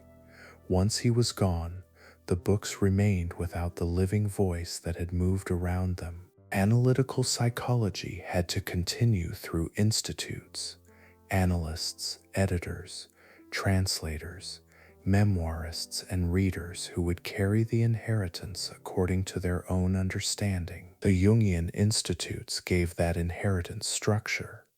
Training programs, lectures, case discussions, and professional associations helped preserve analytical psychology as a therapeutic tradition rather than merely a literary influence. Students learned the vocabulary of complexes, archetypes, shadow, anima, animus, self, persona, and individuation. They read the collected works, studied dreams, and entered supervised practice under the authority of a school that had begun around one man's unusual path. A private psychology became a profession with rooms, schedules, fees, libraries, and requirements. Yet every institution changes what it preserves.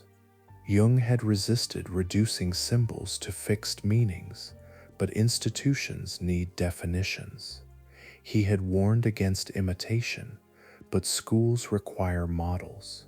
He had valued the living encounter with the unconscious, but training requires methods that can be described and repeated. The result was not betrayal.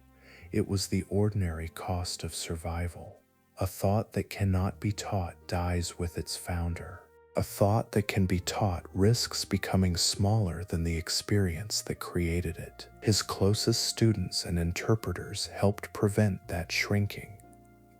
Marie-Louise von Franz continued to write and teach on fairy tales, dreams, alchemy, and number symbolism. Jolande Jacobi helped make Jung's ideas accessible to readers who needed a map before entering the thicker forest of his writings. Barbara Hanna preserved memories of Jung's manner, practice, and presence. Emma Jung's work remained part of the deeper Jungian record, especially around the Grail and the anima and animus. These figures did not merely repeat Jung, they formed the bridge by which his language crossed into another generation. At the same time, Jung escaped the boundaries of his own school. Writers found him useful because he treated stories as more than entertainment. Painters and filmmakers found him useful because he took images seriously. Religious seekers found him useful because he allowed ancient symbols to matter after literal belief had become difficult. Therapists found him useful because he gave dignity to dreams, inner conflict, and the slow work of becoming less divided. Readers outside all formal training found him useful because his words seemed to name experiences they had carried privately for years. This wider popularity gave Jung an unusual afterlife. Few 20th century psychologists have entered ordinary language as deeply as he has. Introversion and extroversion, though often simplified far beyond Jung's own usage, became common terms. Archetype became a word used in film criticism, literature, branding, mythology, and conversation. The shadow became a language for denied traits and moral self-confrontation. Individuation became a name for the long, uneven process of becoming oneself. Jung's vocabulary left the consulting room and began moving through culture with a freedom no founder can control. Freedom brought distortion, The shadow could become a slogan. Archetypes could become character templates. Synchronicity could become a comforting word for coincidence. Individuation could be mistaken for self-expression without obligation. Jung's difficult insistence on discipline, moral confrontation, and symbolic patience often softened in popular use. Words that had been forged inside crisis, clinical practice, comparative study, and old religious questions became portable. Portability made them powerful and also made them easy to misuse. Academic psychology did not receive Jung in the same way as the wider culture. Much of his work remained difficult to test by empirical standards, and his claims about the collective unconscious and archetypes continued to trouble researchers who wanted clearer evidence. His method of comparison across myths, religions, dreams, and cultures seemed too wide for many scholars. Some found it suggestive rather than demonstrable. Others found it unscientific. The distance between Jung's cultural influence and his academic standing became one of the defining facts of his afterlife. That distance did not make him disappear. It made him stranger. A thinker can be rejected by many specialists and still remain alive in the culture because he answers questions the specialists do not always ask. Jung spoke to the need for meaning, the force of dreams, the persistence of religious images, the danger of projection, and the moral difficulty of self-knowledge. These are not small matters, even where his theories fail to satisfy scientific caution. A person waking from a dream that feels charged may not first ask for a controlled study. They may ask what part of life has spoken in symbolic form. The publication history of the Red Book changed Jung's afterlife in a decisive way. For decades, the great illuminated volume remained largely hidden, known by reputation but unavailable to most readers. Jung had drawn from its material in his later work, yet the book itself had not been part of the public Jung that earlier generations inherited. When it finally appeared, it shifted the center of gravity. Readers could see more clearly how deeply Jung's mature thought had been shaped by the private confrontation that followed his break with Freud. The physical presence of the Red Book mattered almost as much as its words. Its pages showed calligraphy, paintings, decorative initials, symbolic figures, and the patient labor of a man who had given inward experience a form closer to manuscript than modern theory. It was not a clinical textbook. It was not a conventional diary. It stood between confession, vision, art, and psychological experiment. For some readers, it made Jung more impressive. For others, it made him more troubling. In either case, it made him harder to simplify. The delayed publication also forced a reconsideration of Jung's authority. If the roots of his psychology lay partly in such private visionary work, then his later concepts could no longer be treated as if they had emerged only from hospital observation, scholarship, and ordinary clinical practice. This did not invalidate them automatically.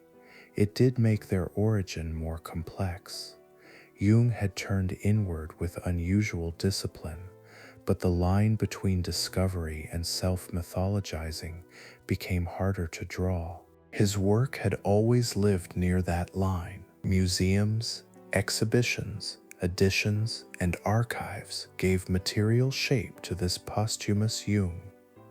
A manuscript under glass changes the relation between reader and writer. The private object becomes public artifact. People gather to look at a page once made in solitude, and the solitary act becomes part of cultural memory. Jung, who had spent so much of his life thinking about symbols, became symbolic himself. His tower, his books, his portraits, his sayings, and his red manuscript all entered the visible record by which later generations tried to understand him. The controversies did not disappear.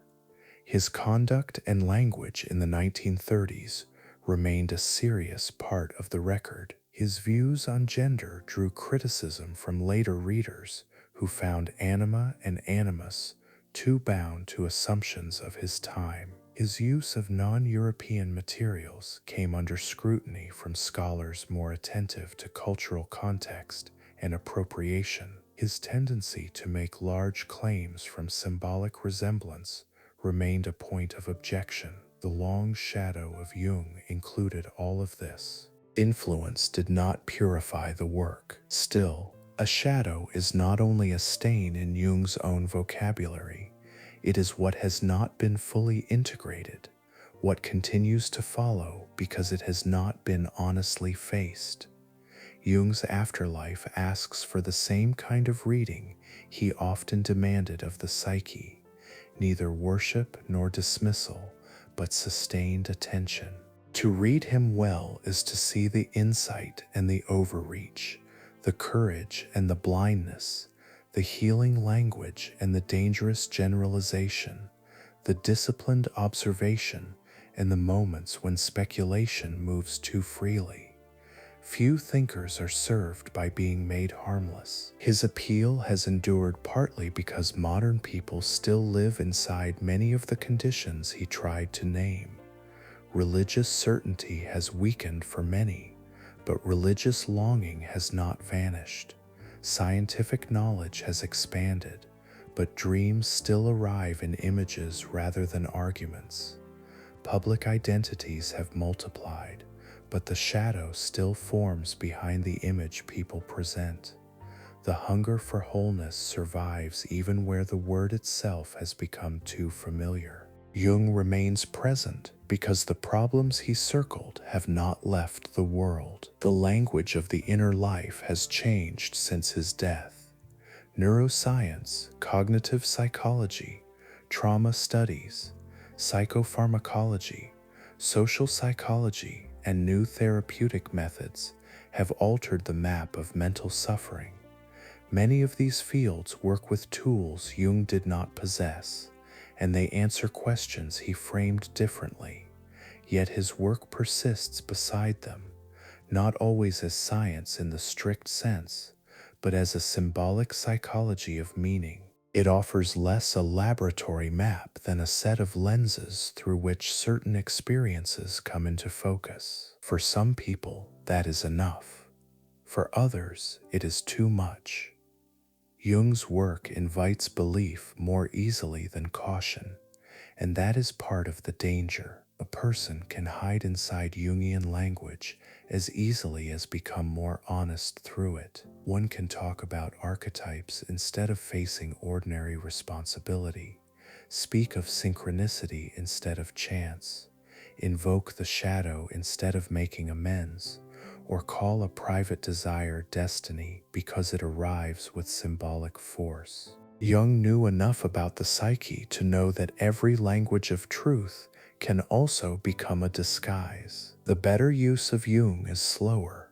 It asks what a dream might be compensating, what trait has been projected onto another person, what role has become too tight, what old image still carries emotional force, what suffering has been given no meaningful form, and what parts of the self have been kept outside the circle of recognition. These questions do not require every Jungian theory to be accepted. They require only the willingness to admit that conscious life is not the whole of life. That was the conviction that carried him from the pastor's house to the hospital, from Freud to the Red Book, from alchemy to Bollingen, and from old age into the uncertain custody of later readers. The final Jung, then, is not one figure, but a field of argument. He belongs to clinicians and critics, to artists and scholars, to spiritual seekers and skeptical historians, to those who find him liberating, and to those who find him irresponsible.